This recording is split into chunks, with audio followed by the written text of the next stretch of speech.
എന്നേരം ആരാധനയും സ്തുതിയും പുകഴ്ചയും ഉണ്ടായിരിക്കുമാർക്ക്. പരിശുദ്ധ പരമ ദിവ്യകാരുണ്യ ഈശോയ്ക്ക്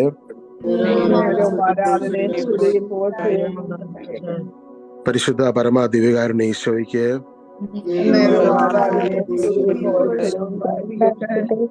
ഒരു നിമിഷം നമുക്ക് ദിവ്യകാരുണ്യ ഈശോയിലേക്ക് നമ്മുടെ ചിന്തകളെ കൊണ്ടുവരാം. നമ്മുടെ മുൻപിൽ എഴുന്നള്ളിയിരിക്കുന്ന ഈശോ, ഇന്ന് ദിവ്യകാരുണ്യത്തില് ഈശോയുടെ സജീവ സാന്നിധ്യത്തെ നമുക്കിപ്പോൾ ദർശിക്കാം. ദിവ്യകാരുണ്യത്തിലൂടെ ഈശോ നമ്മളെ നോക്കുകയാണ്. ഈശോയുടെ ആ കണ്ണുകളെ ഇന്ന് നമുക്ക് ദിവ്യകാരുണ്യത്തിൽ കാണാൻ സാധിക്കണം. വിശുദ്ധ ഫൗസ്റ്റിനായുടെ മുൻപിൽ ഈശോ പ്രത്യക്ഷപ്പെട്ടപ്പോൾ ഈശോ പറഞ്ഞു, ഞാൻ ദിവ്യകാരുണ്യ നാഥനാകുന്നു. ഓരോ ദിവ്യകാരുണ്യം എഴുന്നള്ളിച്ച് വെച്ച് നീ എന്നെ കാണുവാൻ കടന്നു വരുമ്പോൾ അതിലൂടെ ഞാൻ നിന്നെ നോക്കുകയാണ്. ഇന്ന് ദിവ്യകാരുണ്യത്തിലൂടെ ഈശോ നമ്മളെ നോക്കുകയാണ്. ഒരു നിമിഷം നമ്മുടെ എല്ലാ ഭാരങ്ങളെയും ഈശോയുടെ സന്നിധിയിൽ നമുക്ക് ഇറക്കി വെക്കാം. ഇന്ന് നമ്മൾ ഈശോനെ ആരാധിക്കുവാൻ വേണ്ടി കടന്നു വരുമ്പോൾ ഒരുപാട് മനസ്സിനെ അസ്വസ്ഥപ്പെടുത്തുന്ന, ഭാരപ്പെടുത്തുന്ന വിഷയങ്ങൾ ജീവിതത്തിലുണ്ട്. അവയൊക്കെ നമുക്ക് ഈശോയുടെ സന്നിധിയിൽ ഇറക്കി വെക്കാം. ഫിലിപ്പിയർ 4-ാം അധ്യായത്തിന്റെ 6-ാം വാക്യത്തിൽ പ്രകാരം രേഖപ്പെടുത്തിയിരിക്കുന്നു, ഒന്നിനെക്കുറിച്ചും ആകുലരാകേണ്ട, പ്രാർത്ഥനയിലൂടെയും അപേക്ഷയിലൂടെയും കൃതജ്ഞതാ സ്തോത്രങ്ങളോടെ നിങ്ങളുടെ യാചനകൾ ദൈവസന്നിധിയിൽ അർപ്പിക്കുവിൻ. നമ്മൾ ഈശോയുടെ സന്നിധിയിലേക്ക് കടന്നു വരുന്നത് ഒരുപാട് ഭാരങ്ങളായിട്ടായിരിക്കും. എന്നാൽ ഈശോയുടെ സന്നിധിയിൽ ഈ ഭാരങ്ങളെയെല്ലാം ഇറക്കി വെക്കാനാണ് ദൈവം പറയുന്നത്. എല്ലാ ഭാരങ്ങളെയും ഇറക്കി വെക്കുക. നമ്മുടെ എല്ലാ മനസ്സിനെ അസ്വസ്ഥപ്പെടുന്ന എല്ലാ കാര്യങ്ങളെയും ഈശോയുടെ സന്നിധിയിൽ ഇറക്കി വെക്കുക. ചിലപ്പോൾ ജോലി സ്ഥലത്തെ ഒരു പ്രശ്നമാകാം, കുടുംബജീവിതത്തിലെ ഒരു പ്രശ്നമാകാം, പുറത്തൊരു വ്യക്തിയോട് പറഞ്ഞാൽ മനസ്സിലാക്കുവാൻ കഴിയാത്തൊരു വേദന നിറഞ്ഞ ജീവിതത്തിലെ ഒരു അവസ്ഥയാകാം, ഒരുപാട് നാൾ കാത്തിരുന്നിട്ട് ഉത്തരം ലഭിക്കാത്ത ഒരു അവസ്ഥയാകാം. അതിനെല്ലാം ഇന്ന് ഈശോയുടെ സന്നിധിയിൽ നമുക്ക് ഇറക്കി വെക്കാം. ഇന്ന് കർത്താവിന്റെ സന്നിധിയിൽ നമ്മൾ കടന്നു വരുമ്പോൾ ദൈവത്തിന്റെ വചനം നമ്മളെ ഓർമ്മപ്പെടുത്തുകയാണ്, നമ്മുടെ മനസ്സിൽ ഈശോയെക്കുറിച്ച് നല്ല ഒരു പിക്ചർ ഉണ്ടായിരിക്കണം, നല്ലൊരു പിക്ചർ. ഇന്ന് ഈശോയുടെ സന്നിധിയിൽ നമ്മുടെ പാപങ്ങൾ ഇറക്കി വെക്കുമ്പോൾ, നമ്മുടെ ഭാരങ്ങൾ ഇറക്കി വെക്കുമ്പോൾ, നമ്മുടെ ബുദ്ധിമുട്ടുകൾ ഇറക്കി വെക്കുമ്പോൾ അവിടെ നമ്മോടൊത്ത് സഹതപിക്കുന്ന ഒരു ഈശോയെയാണ് ദൈവത്തിന്റെ വചനം നമുക്ക് വെളിപ്പെടുത്തി തരുന്നത്. ഹെബ്രായ ലേഖനത്തിന്റെ 4-ാം അധ്യായത്തിന്റെ 15-ാം വാക്യം മുതൽ ഇപ്രകാരമാണ് ഈശോയെ കുറിച്ച് രേഖപ്പെടുത്തിയിരിക്കുന്നത്, നമ്മുടെ ബലഹീനതകളിൽ നമ്മോടൊത്ത് സഹതപിക്കുവാൻ കഴിയാത്ത ഒരു പ്രധാന പുരോഹിതനല്ല നമുക്കുള്ളത്. പിന്നെയോ ഒരിക്കലും പാപം ചെയ്തിട്ടില്ലെങ്കിലും എല്ലാ കാര്യങ്ങളിലും നമ്മെ പോലെ തന്നെ പരീക്ഷിക്കപ്പെട്ടവനാണ് ഈശോ. ദൈവത്തിന് വചനത്തിൽ പറയുകയാണ്, ഇന്ന് നമ്മൾ പറയും, ഈശോയെ നിനക്ക് എന്റെ വിഷമം അറിയാവോ, എനിക്ക് ഇന്നയൊരു അവസ്ഥ ജീവിതത്തിലുണ്ട്, എനിക്ക് ഇന്നയൊരു ഭാരപ്പെടുത്തുന്ന വിഷയം എൻ്റെ ജീവിതത്തിലുണ്ട്, എനിക്കൊരു രോഗാവസ്ഥ അല്ലെങ്കിൽ ജോലി സ്ഥലത്തെ പ്രശ്നം, മാനസിക ബുദ്ധിമുട്ട്, കടഭാരം, ജീവിതത്തിൽ ചില കാര്യങ്ങൾക്ക് ഉത്തരം കിട്ടുന്നില്ല, ജോലിയിലെ ഭാരം, കുടുംബത്തിന്റെ ഭാരം, വീട്ടിലെ ഭാരം, ഒരുപാട് മാനസിക പ്രശ്നങ്ങൾ എനിക്കുണ്ട് എന്ന് ഈശോയോട് പറയുമ്പോൾ ഈശോയിൽ നിന്നൊരു ഉത്തരം വരികയാണ്. ദൈവത്തിന് വചനം പറയുകയാണ്, എല്ലാ കാര്യങ്ങളിലും നമ്മെ പോലെ തന്നെ പരീക്ഷിക്കപ്പെട്ടവനാണവൻ. ഇന്ന് നമ്മുടെ മുൻപിൽ എഴുന്നള്ളിയിരിക്കുന്ന ഈശോയുടെ പ്രത്യേകത എന്താ? ഇന്ന് ചിലപ്പോൾ നിന്റെ ലൈഫില് നമ്മൾ വ്യക്തിപരമായി കടന്നു പോകുന്ന നിന്റെ പ്രശ്നം നിന്റെ ജീവിത പങ്കാളിക്ക് ചിലപ്പോൾ അറിയണമെന്നില്ല, പക്ഷെ ഈശോയ്ക്ക് അറിയാം. നീ വ്യക്തിപരമായി കടന്നു പോകുന്നതിന്റെ പ്രശ്നം നിന്റെ മക്കൾക്ക് അറിയണമെന്നില്ല, മാതാപിതാക്കൾക്ക് അറിയണമെന്നില്ല.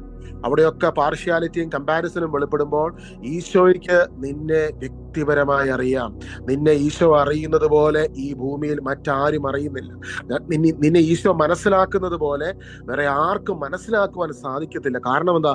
വചനത്തിൽ പറയാം, അവൻ എല്ലാ കാര്യങ്ങളിലും നമ്മെ പോലെ തന്നെ പരീക്ഷിക്കപ്പെട്ടവനാണ്. അവൻ എല്ലാ കാര്യങ്ങളിലും നമ്മെ പോലെ തന്നെ പരീക്ഷിക്കപ്പെട്ടു. ഒറ്റപ്പെടലിന്റെ വേദന, ഏകാന്തതയുടെ വേദന, എല്ലാവരും കൈയൊഴിയുന്നതിന്റെ വേദന, കുടുംബത്തിന്റെ ഭാരം, ശുശ്രൂഷയുടെ എല്ലാ മേഖലകളിലൂടെ ജീവിതത്തിന്റെ ദുർഘട അവസ്ഥയിലൂടെ കടന്നുപോയ ഈശോ നമ്മെ പോലെ തന്നെ പരീക്ഷിക്കപ്പെട്ടവനാണ്. അതിനാൽ വേണ്ട സമയത്ത് കരുണയും കൃപാവരവും ലഭിക്കുന്നതിനായി നമുക്ക് പ്രത്യാശയോടെ കൃപാവരത്തിന്റെ സിംഹാസനത്തെ സമീപിക്കാം. ഇന്ന് ദിവ്യകാരുണ്യനാഥൻ ദിവ്യകാരുണ്യത്തിലൂടെ നമ്മളെ നോക്കി, നമ്മുടെ കണ്ണുകളിലേക്ക് നോക്കി ഈശോ പറയുക, ഞാൻ നിന്നെ മനസ്സിലാക്കുന്നു. ഈശ്വര പ്രിയ സഹോദരങ്ങളെ, നമ്മൾ ലോകത്തിന്റെ ഏത് ഭാഗത്ത്, ഏത് രാജ്യത്ത് ഒരു ദിവ്യകാരുണ്യ ചാപ്പലിലേക്ക് ഈശോനെ കാണാൻ കടന്നു വരുമ്പോൾ അവിടെ ഈശോയ്ക്ക് നമ്മളോട് പറയാനുള്ളൊരു വലിയ മെസ്സേജ് ഇതാ, നിന്നെ ഞാൻ മനസ്സിലാക്കും. നമ്മൾ ദിവ്യകാരുണ്യത്തിലേക്ക് നോക്കുമ്പോൾ ഈശോയുടെ ആ കണ്ണുകളെ നമ്മൾ കാണണം. ഈശോയുടെ ആ കണ്ണുകളിൽ നിന്ന് നമ്മുടെ കണ്ണുകളിലേക്ക് വലിയൊരു പ്രഭ, സ്വർഗീയമായ തേജസ്സിന്റെ ഒരു കിരണം നമ്മളിലേക്ക് കടന്നു വരുന്നുണ്ട്. ഇന്ന് ദിവ്യകാരുണ്യത്തിൽ നിന്ന് നിന്റെ ജീവിതത്തിലേക്ക് അതേ ദൈവികമായ കിരണം ഈ നിമിഷം കടന്നു വരികയാണ്. അന്ന് ഈശോയുടെ അരികിലേക്ക് എത്ര വലിയ മഹാഭാവി ഒരു രോഗാവസ്ഥയിൽ കടന്നു വരുമ്പോഴും ഈശോ അവരുടെ പാസ്റ്റ് ഒന്നും ചോദിക്കുകയോ ഹിസ്റ്ററി ചെയ്യുകയോ ഒന്നും ചെയ്യുന്നതായിട്ട് നമ്മൾ വചനത്തിൽ കാണുന്നില്ല. ഈശോയുടെ അരികിൽ വന്ന് നിന്ന ഓരോ വ്യക്തിയിലേക്കും പറഞ്ഞറിയിക്കാൻ കഴിയാത്ത ഈ വലിയ കൃപ, ദൈവ മഹത്വം അവരിലേക്ക് കടന്നു വന്നു. ഈശോയുടെ കണ്ണുകളിൽ നിന്ന് അവരുടെ കണ്ണുകളിലേക്ക് ആ സാന്നിധ്യം കടന്നു വന്നപ്പോൾ അവരുടെ ശരീരത്തിന് ഓരോ ഭാഗങ്ങളിലേക്കും ആ ദൈവസാന്നിധ്യം ഒഴുകിയിറങ്ങിയപ്പോൾ അവരുടെ ശരീരം പൂർണ്ണ സൗഖ്യത്തിലേക്ക് കടന്നു വന്നതുപോലെ പൂർണ്ണ സൗഖ്യം, ആ ശരീരത്തിന് ഓരോ ഭാഗങ്ങളും പൂർണ്ണ സൗഖ്യമായതുപോലെ ഇന്ന് ദിവ്യകാരുണ്യത്തിലേക്ക് നിന്റെ ശ്രദ്ധയെ നീ പൂർണ്ണമായും അർപ്പിക്കുമ്പോൾ ഈശോയുടെ കണ്ണുകളിൽ നിന്ന് നിന്റെ കണ്ണുകളിലേക്ക് വലിയൊരു അഭിഷേകം ഈ നിമിഷം കടന്നു വരുന്നു. നിന്റെ കണ്ണുകളിലൂടെ നിന്റെ ശരീരത്തിന്റെ ഓരോ ഭാഗങ്ങളിലേക്കും ആ അഭിഷേകം ഈ നിമിഷം വ്യാപരിക്കുന്നു. നിന്റെ എല്ലാ ഭാരങ്ങളും ഈശോയുടെ സന്നിധിയിൽ നീ ഇറക്കി വെക്കുമ്പോൾ നിന്റെ ശരീരത്തെ, നിന്റെ സ്പിരിറ്റ്, സോൾ, ബോഡിയെ കംപ്ലീറ്റ്ലി ട്രാൻസ്ഫോം ആക്കുന്ന ഈശോയുടെ വലിയൊരു സാന്നിധ്യം ഓരോ ശരീരഭാഗങ്ങളിലേക്കും ഈ നിമിഷം വ്യാപരിക്കുന്നു. എന്ന് ഈശോ ആവശ്യപ്പെടുന്ന ഒന്ന് മാത്രമേ ഉള്ളൂ, എന്നിൽ നിന്ന് നിന്നിലേക്ക് വരുന്ന ഈ കൃപയെ സൗജന്യമായി വിശ്വാസത്തോടെ നിനക്കൊന്ന് സ്വീകരിക്കുവാൻ കഴിയും. ഹല്ലേലൂയ. ഈശോയെ നന്ദി. ഈശോയോട് പറഞ്ഞു, ഈശോയെ ഞാൻ സ്വീകരിക്കുന്നു. ഇന്ന് ദിവ്യകാരുണ്യ നാഥന് നമുക്ക് തരാനുള്ള ഏറ്റവും പ്രധാനപ്പെട്ട ഒരു മെസ്സേജ് ഇതാണ്: നിനക്ക് വേണ്ടിയാണ് ഞാൻ കുരിശിൽ പരിഹാര ബലിയായി തീർന്നത്. നിനക്ക് വേണ്ടി ഞാൻ പകരുന്ന ഈ വലിയ കൃപയെ നീ ഒന്ന് സ്വീകരിക്കാം. ഈശോ ചോദിക്കുമോ നമ്മളോട്, നീ ഒന്ന് സ്വീകരിക്കാമോ? നമ്മൾ പലപ്പോഴും നമ്മുടെ ഭാരങ്ങൾ, നമ്മുടെ പ്രശ്നങ്ങൾ, നമ്മുടെ പ്രയാസങ്ങൾ, നമ്മുടെ പ്രതിസന്ധികൾ ഒക്കെ നമ്മുടെ ദൈവമായി തീരാറുണ്ട്. പലപ്പോഴും നമ്മൾ അതിലേക്ക് നമ്മളിങ്ങനെ അതിനെ പർവ്വതീകരിച്ച് എങ്ങനെ അതിനകത്തൊരു സൊല്യൂഷൻ ഉണ്ടാകും എന്നൊക്കെ ഓർത്ത് നമ്മൾ ഓരോ ദിവസവും മുൻപോട്ട് പോകുമ്പോൾ ഇന്ന് ഈശോ ചോദിക്കുകയാണ്, നിന്റെ ഒരു 5 മിനിറ്റ് നീ അതിൽ നിന്നെല്ലാം കണ്ണുകൾ എടുത്ത് നിനക്ക് വേണ്ടി ഞാൻ കുരിശിൽ ചെയ്ത് കഴിഞ്ഞതിനെ കുറിച്ച് ഓർത്ത് നീ ഒരു അല്പനേരം എന്നോടൊപ്പം ആയിരിക്കുമോ? എന്നോടൊപ്പം ഇന്ന് സമയം ചെലവിടുന്ന ഈ ഒരു നിമിഷം എൻ്റെ ശക്തിക്ക് നിന്റെ ജീവിതത്തിൽ പ്രവർത്തിക്കുവാൻ കാരണമാകും. കർത്താവിന്റെ ശക്തിക്ക് ഈ നിമിഷം തന്നെ ഇന്ന് ഈശോയിൽ വിശ്വാസം അർപ്പിക്കുന്ന, പ്രത്യാശ അർപ്പിക്കുന്ന ഒരു വ്യക്തിക്ക് വേണ്ടി കർത്താവിന്റെ ശക്തി ആ വ്യക്തികൾക്ക് വേണ്ടി ഇറങ്ങി പ്രവർത്തിക്കുവാനിടയായിത്തീരും. നമ്മൾ അപ്പോസ്തല പ്രവർത്തനം 16-ാം അധ്യായത്തില് പൗലോസ്ലീഹായും ശീലാസും കാരാഗ്രഹത്തിൽ കിടക്കുമ്പോൾ അവിടെ കിടന്ന് അവർ കാരാഗ്രഹത്തിന്റെ വലിപ്പത്തെക്കുറിച്ച് പരസ്പരം പറയുകയായിരുന്നു. അല്ല, അവര് അങ്ങോട്ടും ഇങ്ങോട്ടും നോക്കി അയ്യോ ഞങ്ങൾക്ക് ഈ ഗതി വന്നല്ലോ എന്ന് പറയുകയല്ലായിരുന്നു. അവര് അപ്പുറത്തിരുന്ന മറ്റ് പ്രിസണിലുള്ള ആൾക്കാരെ കുറിച്ച്, കാരാഗ്രഹത്തിലുള്ളവരുടെ വലിപ്പത്തെക്കുറിച്ചോ അവരുടെ കുറ്റം പറയുകയല്ലായിരുന്നു. തനിക്ക് ഇവരെ ഈ കാരാഗ്രഹത്തിൽ കൊണ്ട് ഇട്ട ആൾക്കാരുടെ കുറ്റം പറയുകയല്ലായിരുന്നു. അവിടെ അവരെന്താ ചെയ്തത്? അവരവിടെ ഒരൊറ്റ കാര്യമാണ് ചെയ്തത്. അവർ ഈശോയ്ക്ക് നന്ദി പറഞ്ഞു. ഈശോയെ, ഈ സാഹചര്യത്തിൽ നിന്നുകൊണ്ട് ഞങ്ങൾ അങ്ങേക്ക് നന്ദി പറഞ്ഞു. ഞങ്ങൾ ഒരു കാര്യം മനസ്സിലാക്കുന്നു, ഞങ്ങൾക്ക് വേണ്ടി ഈ ഭൂമിയിലേക്ക് കടന്നു വന്ന ഈശോയ്ക്ക്, ഞങ്ങൾക്ക് വേണ്ടി ഇത്രമാത്രം ചെറുതാകുവാൻ ഈശോയ്ക്ക് പറ്റിയെങ്കിൽ, ഞങ്ങൾക്ക് വേണ്ടി ഈ ഭൂമിയിൽ മനുഷ്യ ശരീരം സ്വീകരിച്ച് എൻ്റെ നാഥന് കടന്നു വരുവാൻ പറ്റിയെങ്കിൽ, ഞങ്ങൾക്ക് വേണ്ടി കുരിശിൽ നീ പരിഹാര ബലിയായി തീർന്നെങ്കിൽ, ഇത്രമാത്രം നീ ചെറുതായെങ്കിൽ ഞങ്ങളുടെ ഈ അവസ്ഥയിലേക്കും നിനക്ക് ഇറങ്ങി വരുവാൻ പറ്റും. ഹല്ലേലൂയ എന്ന് വിശ്വസിക്കാം സഹോദരങ്ങളെ. നിങ്ങളുടെ അവസ്ഥ എന്ത് തന്നെയാണെങ്കിലും നിനക്കും എനിക്കും വേണ്ടി കുരിശിൽ ബലിയായി തീർന്നവന് നമ്മുടെ ഈ അവസ്ഥയിലേക്ക്, നമ്മുടെ ഈ പ്രയാസത്തിലേക്ക്, നമ്മുടെ പ്രശ്നങ്ങളിലേക്ക് ഈശോയ്ക്ക് കടന്നു വരുവാൻ കഴിയും. ഹല്ലേലൂയ. ഈശോയെ ആരാധന. റോമ 5-ാം അധ്യായത്തിന്റെ 17-ാം വാക്യം ഇപ്രകാരമാണ്: ഒരു മനുഷ്യന്റെ പാപത്താൽ ആ മനുഷ്യൻ മൂലം മരണമാധിപത്യം നടത്തിയെങ്കിൽ കൃപയുടെയും നീതിയുടെയും ദാനത്തിന്റെയും സമൃദ്ധി സ്വീകരിക്കുന്നവർ യേശുക്രിസ്തു എന്ന ഒരു മനുഷ്യൻ മൂലം എത്രയോ അധികമായി ജീവനിൽ വാഴും.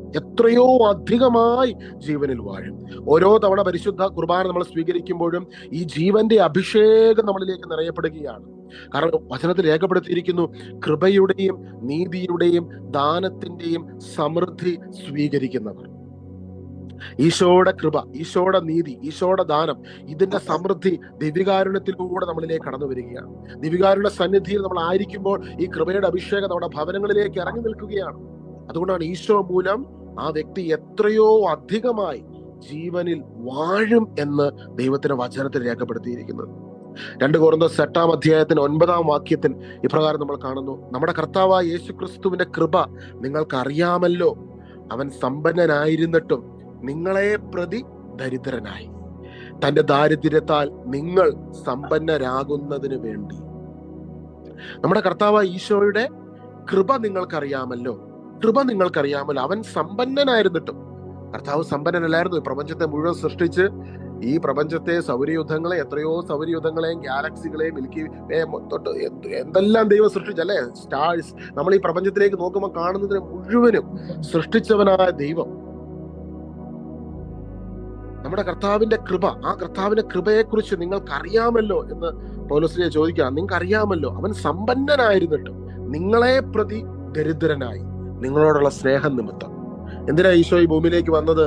നിങ്ങളോടുള്ള സ്നേഹം നിമിത്തം, നിങ്ങളോടുള്ള ഇഷ്ടം നിമിത്തം, നിങ്ങളോടുള്ള കരുണ നിമിത്തം, അത്രമാത്രം നിങ്ങളെ സ്നേഹിക്കുന്നത് നിമിത്തം ഈശോ ഡിസൈഡ് ചെയ്തു, എന്റെ മക്കൾക്ക് വേണ്ടി ഞാൻ കടന്നു വരും, അവർക്ക് വേണ്ടി ഞാൻ ഈ ഭൂമിയിലേക്ക് ഇറങ്ങി വരും.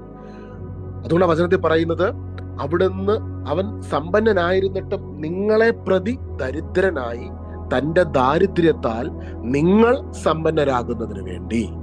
ഈശോയുടെ ദാരിദ്ര്യം, നമ്മൾ കാൽവരി മലമുകളിലേക്ക് നോക്കുമ്പോൾ അവിടെ കർത്താവ് നഗ്നനായിട്ടാണ് കിടക്കുന്നത്, അല്ലേ? കർത്താവിന്റെ ശരീരം മുഴുവനും അടിച്ചു തകർക്കപ്പെട്ടു.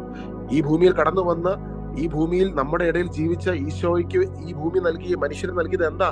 അതിക്രൂര പീഡനങ്ങളാണ്. അവിടെയെല്ലാം ഈശോ ഈ പിടാസഹനം ഏറ്റുവാങ്ങുമ്പോൾ ആത്മീയ തലത്തിൽ അവിടെ എന്താ ഈശോ ചെയ്തുകൊണ്ടിരുന്നത്? നമ്മൾ ഓരോരുത്തരും ഈശോയിലൂടെ സമ്പന്നരാകുന്നതിന് വേണ്ടി ഇന്ന് നമ്മുടെ ജീവിതത്തിന്റെ അനുഗ്രഹത്തിനും നന്മകൾക്കും തടസ്സമായി നിൽക്കുന്ന എല്ലാ ദുഷ്ടാരൂപികളുടെ പ്രവർത്തനങ്ങളെയും തന്റെ കുരിശുമരണത്തിലൂടെ ഈശോ നിരായുധമാക്കുകയായിരുന്നു. തന്റെ ദാരിദ്ര്യത്താൽ നിങ്ങൾ സമ്പന്നരാകുന്നതിന് വേണ്ടി.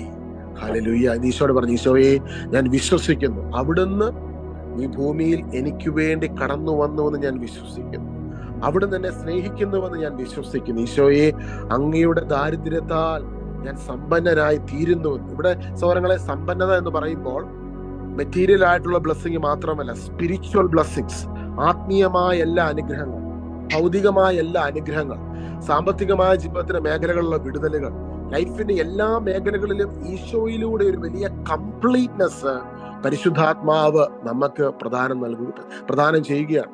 ഈശോ ജനിക്കുന്ന സമയത്ത് ഈശോയ്ക്ക് ജനിക്കാൻ ഒരു സ്ഥലമില്ലായിരുന്നു, അല്ലെ? ഒരു പുൽത്തൊഴുത്തിൽ, ഒരു സ്റ്റേബിൾ, ഒരു കാലിത്തൊഴുത്തിലാണ് ഈശോ ജനിക്കുന്നത്. എന്നാൽ ഈശോ ജനിച്ചു കഴിഞ്ഞപ്പോൾ അവിടെ നമ്മൾ കാണുന്നത് 3 രാജാക്കന്മാർ വന്ന് പൊന്നും മീറയും കുന്തിരിക്കവും ഈശോയുടെ കാൽക്കീഴിൽ കൊണ്ട് വെക്കുകയാണ്. അന്നത്തെ കാലഘട്ടത്തിൽ ഏറ്റവും വിലപിടിപ്പുള്ള 3 കാര്യമാണ്. ഈശോയുടെ ജീവിതകാലം മുഴുവനും ഈശോനെ വളർത്തുന്നതിനും പരിശുദ്ധ അമ്മയ്ക്കും ഔസപിതാവിനും അത് മാത്രം ഉപയോഗിച്ചാൽ മതി. കാരണം അത്ര വലിയ, അന്നത്തെ ഏറ്റവും റിച്ചസ്റ്റ് ആയിട്ടുള്ള ഗിഫ്റ്റ് 3 കാര്യങ്ങളാണ് ഈശോ ജനിച്ചപ്പോൾ തന്നെ ഈശോയുടെ കാൽക്കീഴിൽ രാജാക്കന്മാർ കൊണ്ടുപോയി വെച്ചത്. ഇന്ന് വിശ്വസിക്കുക, ഈശോ ഈ ഭൂമിയിൽ, ഇന്ന് നിന്റെ ജീവിതത്തിലേക്ക് ദിവികാരന്റെ നാഥന്റെ സാന്നിധ്യം കടന്നു വരുമ്പോൾ ജീവിതത്തിന് ഏതൊക്കെ മേഖലകളിൽ ദാരിദ്ര്യ അവസ്ഥയുണ്ടോ, ചിലപ്പോൾ കുടുംബജീവിതത്തിലാകും, ഒരു സന്തോഷമില്ല, സമാധാനമില്ല, സ്വസ്ഥതയില്ല, കാര്യം ജോലിയുണ്ട്, എല്ലാ കാര്യങ്ങളും ഉണ്ട്, പക്ഷെ ഒരു തൃപ്തിയിൽ എവിടെയോ എന്തൊക്കെയോ ഒരു അപാകത, ഒരു കംപ്ലീറ്റ്നെസ് ഫീൽ ചെയ്യുന്നില്ല. അങ്ങനെയുള്ള അവസ്ഥകൾ, ദാരിദ്ര്യം നിറഞ്ഞ അവസ്ഥയിലേക്ക് ഈശോയുടെ സാന്നിധ്യം കടന്നു വരുമ്പോൾ ആ കുടുംബജീവിതം സമ്പന്നതയിൽ നിറയപ്പെടുകയാണ്. കുടുംബജീവിതത്തിൽ വലിയൊരു സന്തോഷം കടന്നു വരികയാണ്. ഈശോയിലൂടെ വലിയൊരു സമാധാനം കടന്നു വരികയാണ്. ഈശോയിലൂടെ വലിയൊരു സ്വസ്ഥത കടന്നു വരികയാണ്. ഈശോയിലൂടെ ജോലി ചെയ്യുമ്പോൾ ഒരു വലിയ സന്തോഷം ലഭിക്കുകയാണ്. ഈശോയിലൂടെ ജീവിതത്തിൽ ലഭിക്കുന്ന എല്ലാ ദൈവിക നന്മകളും അത് സന്തോഷത്തോടെ അനുഭവിക്കുവാനുള്ള വലിയൊരു കൃപ ഈശോയുടെ ആ ദൈവിക സാന്നിധ്യത്തിലൂടെ നമ്മുടെ ജീവിതത്തിലേക്ക് കടന്നു വരികയാണ്. അതുപോലെ രോഗാവസ്ഥയിലേക്ക് ഈശോയുടെ സാന്നിധ്യം കടന്നു വരുമ്പോൾ വലിയൊരു അഭിഷേകം നമ്മുടെ ജീവിതത്തിൽ കടന്നു വരികയും അങ്ങനെ നമ്മുടെ രോഗങ്ങളെ ഈശോയുടെ സാന്നിധ്യത്തെ ഉള്ളിലേക്ക് റിസീവ് ചെയ്യുന്ന ഓരോ വ്യക്തികളുടെ ശരീരങ്ങളിലും തിരിച്ചറിയാവുന്ന തരത്തിൽ കർത്താവ് സൗഖ്യങ്ങളെ നൽകും. ആത്മീയ നമ്മുടെ മനസ്സിനേറ്റ മുറിവുകളിലേക്ക് ഈശോയുടെ സാന്നിധ്യം കടന്നു വരുമ്പോൾ അവിടെ വലിയ സൗഖ്യങ്ങളെ കർത്താവ് നൽകും. ഒരു നിമിഷം ഇങ്ങനെ പ്രാർത്ഥിച്ചു, ഈശോയെ, അങ്ങയുടെ ദിവ്യ സാന്നിധ്യത്തെ ഞാൻ എൻ്റെ ജീവിതത്തിലേക്ക് ഈ നിമിഷം റിസീവ് ചെയ്യും. വിശുദ്ധ ഫൗസ്റ്റീന ഈശോയുടെ സന്നിധിയിൽ, കർത്താവിന്റെ ദിവ്യകാരുണ്യ നാഥന്റെ സന്നിധിയിൽ ഇരുന്ന് പ്രാർത്ഥിക്കുമ്പോൾ വിശുദ്ധ ഫൗസ്റ്റീനായുടെ ഉള്ളിലേക്ക് ഈ സാന്നിധ്യം കടന്നു വന്നപ്പോൾ വിശുദ്ധ ഫൗസ്റ്റീനയെ നോക്കി ഈശോ പറയുകയാണ്, എൻ്റെ കരുണയെ നീ സ്വീകരിക്കുമ്പോൾ എന്റെ സമാധാനം നിന്നിൽ നിറയപ്പെടുകയാണ്. ഈ ഭൂമിയിലുള്ള സകല മനുഷ്യനും ആവശ്യം എന്റെ കരുണയാണ്. എൻ്റെ കരുണയെ ഈ ലോകം എന്ന് സ്വീകരിക്കുന്നു, എൻ്റെ കരുണയെ ഈ ലോകം എന്ന് അനുഭവിക്കുന്നു, അന്നാണ് ഈ ലോകത്തിൽ സമാധാനം കൈവരുന്നത്. രണ്ടാം ലോക മഹായുദ്ധം, ഒന്നാം ലോക മഹായുദ്ധത്തിന്റെയും രണ്ടാം ലോക മഹായുദ്ധത്തിന്റെയും ഇടയ്ക്ക് ഈശോ വിശുദ്ധ ഫൗസ്റ്റിനയ്ക്ക് പ്രത്യക്ഷപ്പെട്ടിട്ട് ദൈവകരുണയുടെ ജപമാല നൽകിക്കൊണ്ട് വിശുദ്ധ ഫൗസ്റ്റിനോട് പറയുകയാണ്, ലോകരാജ്യങ്ങളിൽ സമാധാനം ഉണ്ടാകണമെങ്കിൽ അവർ വ്യക്തിപരമായി എൻ്റെ കരുണയെ അറിയണം. ആ കരുണയെ അറിയിക്കുന്നതിന് വേണ്ടി നിനക്ക് ഞാൻ ഒരു ദൗത്യം നൽകുകയാണ്, ഈ ജപമാലയെ ലോകമെങ്ങും എത്തിക്കണം. ഹല്ലേലൂയ. അന്ന് ബൈബിളുകൾ സുബലമായി ഇന്ന് നമുക്കുള്ളതുപോലെ ലഭിക്കാത്തൊരു കാലഘട്ടം, ലോകത്ത് മഹായുദ്ധങ്ങൾ നടക്കുന്ന സമയം. ആ സമയത്ത് ഈശോയുടെ കുരിശു മരണത്തെ മുറുകെ പിടിച്ച് കരുണയ്ക്കായി പ്രാർത്ഥിക്കുമ്പോൾ കർത്താവിന്റെ തിരുഹൃദയത്തിൽ നിന്ന് ആ കരുണ ലോകത്തെ മുഴുവൻ പൊതിഞ്ഞു പിടിക്കുന്നു എന്ന വലിയ സത്യത്തെ ഈശോ വെളിപ്പെടുത്തുകയാണ്.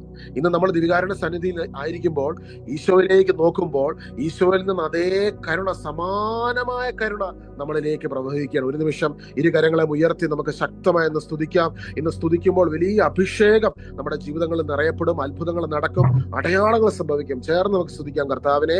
ഈശോയെ ഞങ്ങൾ അങ്ങ് ആരാധിക്കുന്നു, സ്തുതിക്കുന്നു, സ്തുതിക്കുന്നു, സ്തുതിക്കുന്നു. Hallelujah, hallelujah, hallelujah. കർത്താവെ ഞങ്ങൾ അങ്ങ് ആരാധിക്കുന്നു, സ്തുതിക്കുന്നു, സ്തുതിക്കുന്നു, സ്തുതിക്കുന്നു. പരിശുദ്ധാത്മാവേ, അഭിഷേകം കൊണ്ട് ഞങ്ങളെ നിറയ്ക്കണമേ, അഭിഷേകം കൊണ്ട് ഞങ്ങളെ നിറയ്ക്കണമേ, കൃപകൾ കൊണ്ട് ഞങ്ങളെ പിടിക്കണമേ. Hallelujah, hallelujah, hallelujah. ഈശോയെ നന്ദി, ഈശോയെ സ്തുതി, ഈശോയെ സ്തോത്രം, ഈശോയെ ആരാധന, ആരാധന. Hallelujah, hallelujah, hallelujah, hallelujah. യേശുവേ നന്ദി, യേശുവേ നന്ദി, യേശുവേ നന്ദി, യേശുവേ നന്ദി, യേശുവേ നന്ദി. Hallelujah, hallelujah, hallelujah, hallelujah. ഒരുപാട് മക്കളെ ഒരുപാട് ബന്ധനങ്ങളിൽ നിന്ന് മോചിപ്പിക്കണം, ഒരുപാട് കെട്ടുകളിൽ നിന്ന് മോചിപ്പിക്കണം. ഹല്ലേലൂയ, യേശുവേ, യേശുവേ, യേശുവേ, യേശുവേ.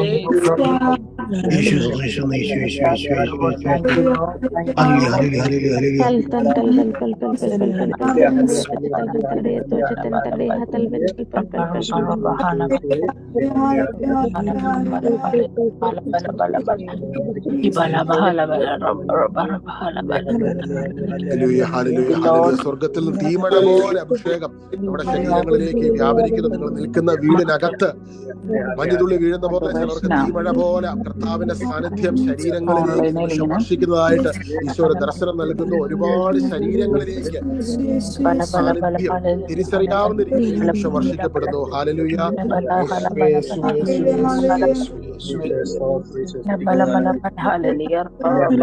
ശ്വാസതടസ്സ ബുദ്ധിമുട്ടുള്ള വ്യക്തിയെ കർത്താവ് സ്പർശിക്കുന്നു.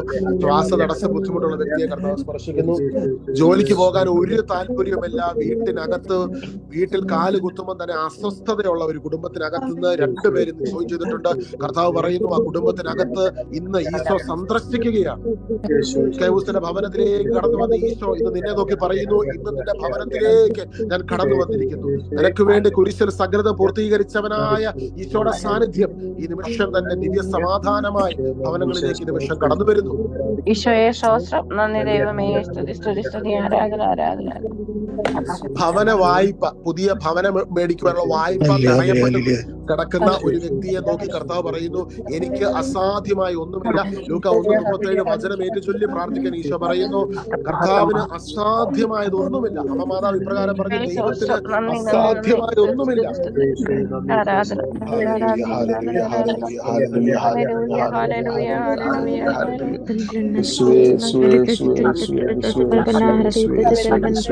വലത്തെ കൺപോള വീങ്ങിയിട്ട്, വലതുവശം വലത്തെ കൺപോള വീങ്ങിയിട്ട് കണ്ണിങ്ങനെ അടയ്ക്കുകയും തുറക്കുകയും ചെയ്യുമ്പോൾ പെയിൻ ഉള്ള ഒരു വ്യക്തിയുടെ ആ കണ്ണേൽ ഈശോ ഇങ്ങനെ സ്പർശിക്കുന്നുണ്ട്. ഈശോയുടെ ശക്തമായ സാന്നിധ്യം ഇപ്പോൾ തന്നെ ശരീരത്തിൽ സൗഖ്യമായി വെളിപ്പെടുന്നു. ക്യാൻസർ രോഗത്തെ ഓർത്ത് ഭാരപ്പെടുന്ന വ്യക്തിയെ കർത്താവ് കെട്ടിപ്പിടിക്കുന്നു. കർത്താവിന്റെ ശക്തി, കർത്താവ് പറഞ്ഞു, നിന്നോടൊപ്പം ഞാനുണ്ട്, ധൈര്യമായി മുന്നോട്ട് പോകാൻ ശക്തിപ്പെടുത്തുകയാണ്. സൗഖ്യത്തിന്റെ അഭിഷേകം കൂട്ടായ്മ മുഴുവൻ വ്യാപരിക്കുന്നു. ഈശോയുടെ സാന്നിധ്യം നമ്മുടെ നടുവിലൂടെ ഒഴുകിയാണ്. സാമ്പത്തിക ബുദ്ധിമുട്ട് മൂലം ബിസിനസ് നടത്തുവാൻ ശ്രമിക്കുന്ന വ്യക്തിയെ കർത്താവ് പറയുന്നു, ുന്നവൻ ഞാനാണ്, 5 അപ്പത്തെ 5000 പേർക്ക് കൊടുക്കുവാൻ എനിക്ക്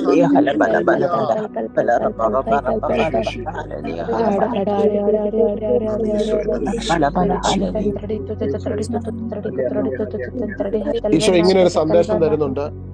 ഈശോനെ അബ്ബാ പിതാവേ എന്ന് വിളിച്ച് പ്രാർത്ഥിക്കാൻ ഈശോ പറയും. ഈശോ ഓരോ മക്കളോടും പറയുകയാണ്, നിങ്ങൾ എന്നെ അപ്പായേന്ന് വിളിച്ച് പ്രാർത്ഥിക്കുക, എന്നെ അപ്പായേന്ന് വിളിച്ച് പ്രാർത്ഥിക്കുക, അപ്പായേന്ന് വിളിച്ച് പ്രാർത്ഥിക്കുക, എന്റെ പിതാവേന്ന് വിളിച്ച് പ്രാർത്ഥിക്കുക. ഒരു കാര്യം സൂചിപ്പിക്കുന്നു, ഇപ്രകാരമാണ് സൂചിപ്പിക്കുന്നത്. ചില വ്യക്തികളുടെ ഉള്ളിൽ ഒരു ചിന്തയുണ്ട്, കർത്താവെ എനിക്ക് യോഗ്യതയില്ല, എന്റെ ലൈഫിൽ ഒരുപാട് തെറ്റുകൾ പറ്റിപ്പോ, ഒരുപാട് കുറവുകളുണ്ട്, ഒരുപാട് ബലഹീനതകളുണ്ട്. ഈശോ നിന്നെ നോക്കി പറയുകയാണ്, നിനക്ക് എത്ര കുറവുകളുണ്ടെങ്കിലും ബലഹീനതകളുണ്ടെങ്കിലും ഞാൻ നിന്റെ അപ്പനാണ്, ഞാൻ നിന്റെ അപ്പനാണ്, ഞാൻ നിന്റെ അപ്പനാണ്, നിനക്ക് വേണ്ടി മരിച്ചവനാണ്.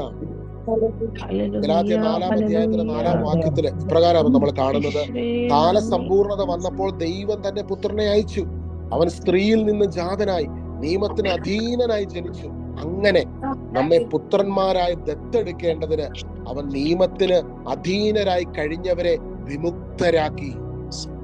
നമ്മളൊക്കെ ജീവിതത്തിൽ ഒരുപാട് തെറ്റുകൾ അറിഞ്ഞും അറിയാതെ വന്നു പോയിട്ടുണ്ട്. നിയമത്തിന്റെ കണ്ണുകളിലൂടെ നോക്കുമ്പോൾ ഒരിക്കലും നമുക്ക് രക്ഷ കിട്ടത്തില്ല, ഒരിക്കലും നമുക്ക് സ്വർഗത്തിൽ പോകാൻ പറ്റത്തില്ല. എന്നാൽ ഈശോ ഈ ഭൂമിയിൽ നമുക്ക് വേണ്ടി കടന്നു വന്ന് ദൈവത്തിന്റെ വചനത്തിൽ പറയുകയാണ്, അവൻ സ്ത്രീയിൽ നിന്നും ജാതനായി നിയമത്തിന് അധീനനായി ജനിച്ചു, അങ്ങനെ നമ്മെ പുത്രന്മാരായി ദത്തെടുക്കേണ്ടതിന് അവൻ നിയമത്തിന് അധീനരായി കഴിഞ്ഞവരെ വിമുക്തരാക്കി. അപ്പൊ നിയമത്തിന് അധീനരായി കഴിഞ്ഞ നമ്മളെ വിമുക്തരാക്കി. ഇന്ന് നമ്മൾ ആരാ? നമ്മൾ ഈശോയിലൂടെ ദൈവത്തിന്റെ മക്കളാണ്. 6-ാം വാക്യത്തിൽ പറയാം, നിങ്ങൾ മക്കളായതുകൊണ്ട് അബ്ബാ പിതാവേ എന്ന് വിളിക്കുന്ന തന്റെ പുത്രന്റെ ആത്മാവിനെ ദൈവം നമ്മുടെ ഹൃദയത്തിലേക്ക് അയച്ചിരിക്കുന്നു. ആകയാൽ നീ ഇനിമേൽ ദാസനല്ല, പിന്നെയോ പുത്രനാണ്.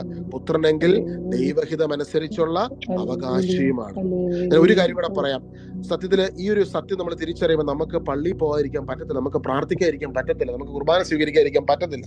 1 പത്രോസ് 1-ാം അധ്യായത്തിന്റെ 18-ാമത്തെ വാക്യത്തില് നമ്മൾ ഇപ്രകാരമാണ് കാണുന്നത്, പിതാക്കന്മാരിൽ നിന്ന് നിങ്ങൾക്ക് ലഭിച്ച വ്യർത്ഥമായ ജീവിത രീതിയിൽ നിങ്ങൾ വീണ്ടെടുക്കപ്പെട്ടത് നശ്വരമായ വെള്ളിയോ സ്വർണമോ കൊണ്ടല്ല എന്ന് നിങ്ങൾ അറിയുന്നുവല്ലോ, കറയോ കളങ്കമോ ഇല്ലാത്ത കുഞ്ഞാടിൻ്റേതുപോലുള്ള ക്രിസ്തുവിന്റെ അമൂല്യ രക്തം കൊണ്ടത്രേ.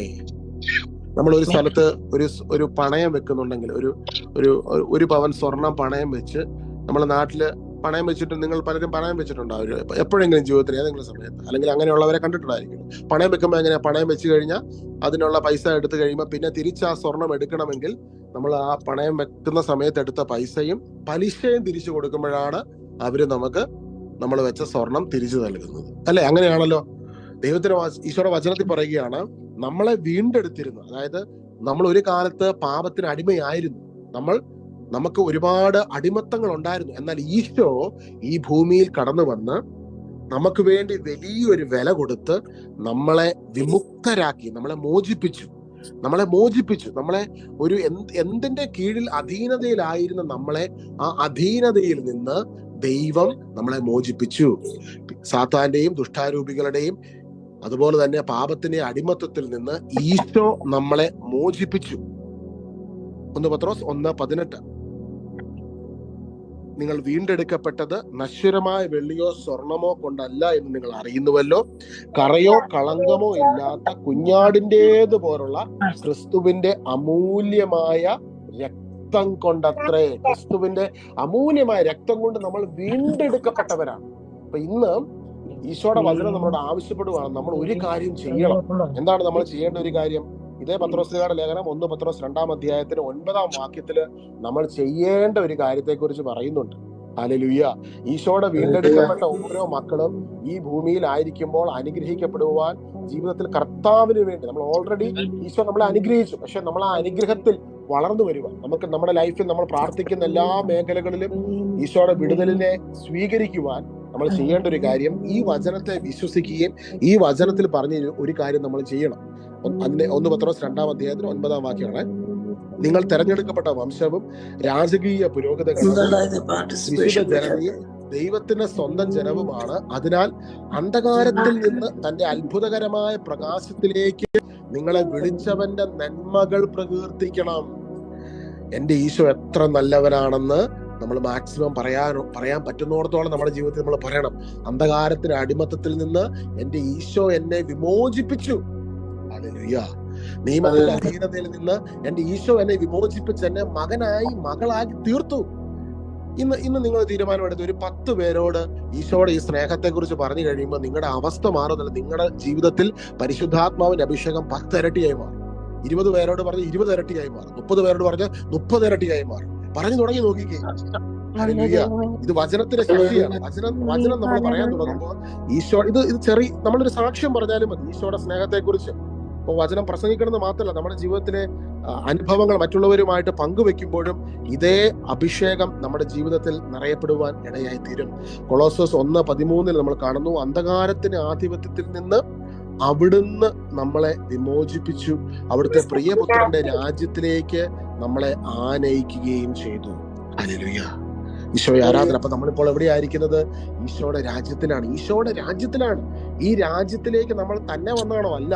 ഈശോ നമ്മളെ ഈശോയുടെ കുരിശു മരണത്തിലൂടെ കൂട്ടിക്കൊണ്ടു വന്നതാണ്. അപ്പൊ ഇനി പരിശുദ്ധ കുർബാനയ്ക്ക് കടന്നു പോകുമ്പോൾ നമ്മൾ മനസ്സിലാക്കണം, നമ്മൾ ഭക്ഷിക്കുകയും പാനം ചെയ്യുകയും ചെയ്യുന്നത് എനിക്ക് വേണ്ടി ഈശോ നേടിയെടുത്ത വലിയ വിജയത്തെയാണ്. ഞാൻ എന്റെ കർത്താവിന്റെ തിരുശരീരം ഞാൻ ഭക്ഷിക്കുമ്പോൾ പാനം ചെയ്യുമ്പോൾ എന്റെ ജീവിതത്തിലേക്ക് കടന്നു വരുന്നത് ദൈവികമായ വലിയൊരു വിജയമാണ്. അതുകൊണ്ട് ഈശോ പറഞ്ഞത്, എന്നെ ഭക്ഷിക്കുന്നവൻ ഞാൻ മൂലം ജീവിക്കും. എന്നെ ഭക്ഷിക്കുന്നവൻ ഞാൻ മൂലം ജീവിക്കും. അവൻ എന്നിലൂടെ ജീവിക്കും. ഞാൻ അവനിൽ വസിക്കുകയും അവന്റെ ജീവിതത്തെ അനുഗ്രഹിക്കുകയും ചെയ്യും. പലപ്പോഴും നമ്മുടെ ജീവിതത്തിൽ നമുക്ക് 100 ചോദ്യങ്ങളാണ്. കർത്താവേ, എന്റെ ജീവിതത്തിൽ ഇപ്പോഴും ചില വിഷയങ്ങൾക്ക് അത് ഉത്തരം ലഭിച്ചില്ലല്ലോ. അപ്പൊ ആരെങ്കിലും ഒക്കെ പറയും, ചിലപ്പോൾ നിന്റെ ജീവിതത്തിൽ ഇപ്പോഴും ഏതെങ്കിലും ഒരു പാരമ്പര്യമായ ശാപം നിലനിൽക്കുന്നുണ്ടാകാം, ബന്ധനം കിടപ്പുണ്ടാകാം. ഇതൊക്കെ പറയുമ്പോഴത്തേക്കും സത്യത്തിൽ പുതിയ നിയമത്തിൽ അങ്ങനെയുണ്ട് എന്ന് പറയുന്ന ഒരു വാക്യം പോലും വചനത്തിൽ ഇല്ല. എന്നാൽ വചനത്തിൽ എന്താ ഈശോ എന്താ പറയുന്നത്? ഈശോയുടെ അപ്പസ്തോലന്മാർ എന്താ പറയുന്നത്? ഈശോ തന്നെ പറഞ്ഞൊരു കാര്യമുണ്ട്. യോഹന്നാൻ സുവിശേഷം 9-ാം അധ്യായത്തിന്റെ 1-ാം വാക്യം. അവൻ കടന്നു പോകുമ്പോൾ ജന്മന അന്ധനായ ഒരുവനെ കണ്ട് ശിഷ്യന്മാർ യേശുവിനോട് ചോദിച്ചു, റബ്ബി, ഇവൻ അന്ധനായി ജനിച്ചത് ആരുടെ പാപനിമിത്തമാണ്? അപ്പൊ ജൂതന്മാരുടെ ഇടയിൽ, പഴയ നിയമത്തിൽ വിശ്വസിക്കുന്നവരുടെ ഇടയിൽ ഈ ഒരു വിശ്വാസം ഉണ്ടായിരുന്നു. എന്നാൽ ഈശോയോട് ഈ ചോദ്യം ചോദിക്കുകയാണ്. ശിഷ്യന്മാർ ഈശോയോട് ചോദിച്ചു, ഈശോയെ, ഇവൻ അന്ധനായി ജനിച്ചത് ആരുടെ പാപനിമിത്തമാണ്? ചിലപ്പോൾ ആൾക്കാരൊക്കെ പറയാറുണ്ട് അല്ലെ, ചില വ്യക്തികളുടെ ചില അവസ്ഥയിലൂടെ കടന്നു പോകുമ്പോൾ കണ്ടില്ലേ അപ്പനപ്പൂപ്പന്മാര് ചെയ്തതിന്റെയാണ്, അല്ലെങ്കിൽ ഇവൻ ചെയ്തതിന്റെയാണ്. ഇതൊക്കെ നമ്മളും പറയുന്നുണ്ട്, അറിഞ്ഞു അറിയാതെ. അങ്ങനെയൊക്കെ ആരൊക്കെ പറയുകയും പഠിപ്പിക്കുകയും ചെയ്യുന്നോ അവരാർക്കും എതിരായിട്ടാണ് നിൽക്കുന്നത്? ഈശോയ്ക്ക് എതിരായിട്ടാണ് നിൽക്കുന്നത്. കാരണം ഈശോ എന്താ പറയുന്നതെന്ന് ഇവിടെ നമ്മൾ മനസ്സിലാക്കണം. ഇവന്റെയോ ഇവന്റെ മാതാപിതാക്കന്മാരുടെയോ? യേശു മറുപടി പറഞ്ഞു, ഇവന്റെയോ ഇവന്റെ മാതാപിതാക്കന്മാരുടെയോ പാപം നിമിത്തമല്ല, പ്രത്യുത ദൈവത്തിന്റെ പ്രവർത്തികൾ ഇവനിൽ പ്രകടമാകേണ്ടതിനാണ്. ദൈവത്തിന്റെ പ്രവർത്തികൾ ഇവനിൽ പ്രകടമാകേണ്ടതാണ്. ഈ ഭൂമിയിൽ ഉള്ള മനുഷ്യർ ഒരു മനുഷ്യനെ നോക്കി എന്തൊക്കെ വിധി പറഞ്ഞാലും ആ വ്യക്തി ഈശോയ്ക്ക് വേണ്ടപ്പെട്ടവരാണ്, വിലപ്പെട്ടവരാണ്. ആ വ്യക്തി നിനക്ക് വേണ്ടി, എനിക്ക് വേണ്ടി കുരിശിൽ ബലിയായി തീർന്ന ഈശോയ്ക്ക് നീ വേണ്ടപ്പെട്ടവനാണ്, വിലപ്പെട്ടവനാണ്. ആ ഈശോയിൽ നിന്ന് നിന്റെ ആത്മാവിലേക്ക് ഒഴുകുന്ന കരുണ, അത് അനന്തമായ കരുണയാണ്. ഇവിടെ ഈ മനുഷ്യൻ, ഈ ഒരു അന്ധനായി ജനിച്ച വ്യക്തിക്ക് ഒരു കുടുംബം ഉണ്ടായിരുന്നു. നമ്മൾ അതിന്റെ 15 മുതലുള്ള വാക്യങ്ങളിലേക്ക് വരുമ്പോൾ നമ്മൾ കാണുന്ന ഇപ്രകാരമാണ്. പരിസേയർ അവനോട് എങ്ങനെ അവന് കാഴ്ച ലഭിച്ചു എന്ന് ചോദിച്ചു. അവർ പറഞ്ഞു, അവൻ എന്റെ കണ്ണുകളിൽ ചെളി പുരട്ടി ഞാൻ കഴുകി, ഞാൻ കാണുകയും ചെയ്യുന്നു. ഫരിസേയർ ചിലർ പറഞ്ഞു, ഈ മനുഷ്യൻ ദൈവത്തിൽ നിന്നുള്ളവനല്ല, എന്തെന്നാൽ അവൻ സാബത്ത് ആചരിക്കുന്നില്ല. അതായത് ഈശോ സാബത്തിൽ രോഗശാന്തി കൊടുക്കുന്നു. അന്ന് വിശ്രമിക്കണം എന്ന് ദൈവം നിഷ്കർഷിച്ചിരിക്കുന്ന പഴയ നിയമത്തിലെ ഒരു കൽപ്പനയെ യേശു ലംഘിക്കുകയാണ്. അങ്ങനെയുള്ള ഒരാളുടെ കൂടെ എങ്ങനെയാണ് ദൈവം പ്രവർത്തിക്കുന്നത്? അപ്പൊ ഈശോയെ നോക്കി പറയുകയാണ്, ഇവൻ ദൈവത്തിൽ നിന്നുള്ളവനല്ല. അപ്പൊ മനുഷ്യർക്ക് എപ്പോഴും ഒരു ടെൻഡൻസി ഉണ്ട്. പലപ്പോഴും ഈശോ കുരിശിൽ സകലതും പൂർത്തീകരിച്ചോ, നിയമത്തിന് അധീനരായി കഴിഞ്ഞ് നമ്മളെ നിയമത്തിൽ നിന്ന് വിമുക്തനാക്കി എന്ന് വചനത്തിൽ വ്യക്തവും സ്പഷ്ടവും ഏത് മനുഷ്യന് കണ്ണു തുറന്നു വായിക്കുവാൻ പറ്റുന്ന രീതിയിൽ എഴുതി വെച്ചിട്ടും അത് പ്രസംഗിക്കുമ്പോൾ മനസ്സിൽ ഈ പഴയ നിയമത്തിൽ പ്രവർത്തിച്ച അരൂപി മനുഷ്യരെ തോന്നിപ്പിക്കുന്ന ഒരു തോന്നൽ എന്താ? ഇത് ദൈവത്തിൽ നിന്നുള്ളതാണോ? ഹല്ലേലൂയ. ഇത് ദൈവം. ഇവിടെയാണ് യഥാർത്ഥ രൂപാന്തരീകരണം നമുക്ക് വരേണ്ടത്. യഥാർത്ഥ ട്രാൻസ്ഫോർമേഷൻ വരേണ്ടത് എവിടെയാ? ഈശോയിലൂടെ ഇന്ന് നമ്മൾ നീതീകരിക്കപ്പെടുന്നു, വിശുദ്ധീകരിക്കപ്പെടുന്നു. ഏത് ജീവിത അവസ്ഥകളിലേക്കും ഈശോയുടെ കരുണ വെളിപ്പെടുമ്പോൾ അവിടെ വലിയൊരു ട്രാൻസ്ഫോർമേഷൻ ഉണ്ടാവുകയാണ്.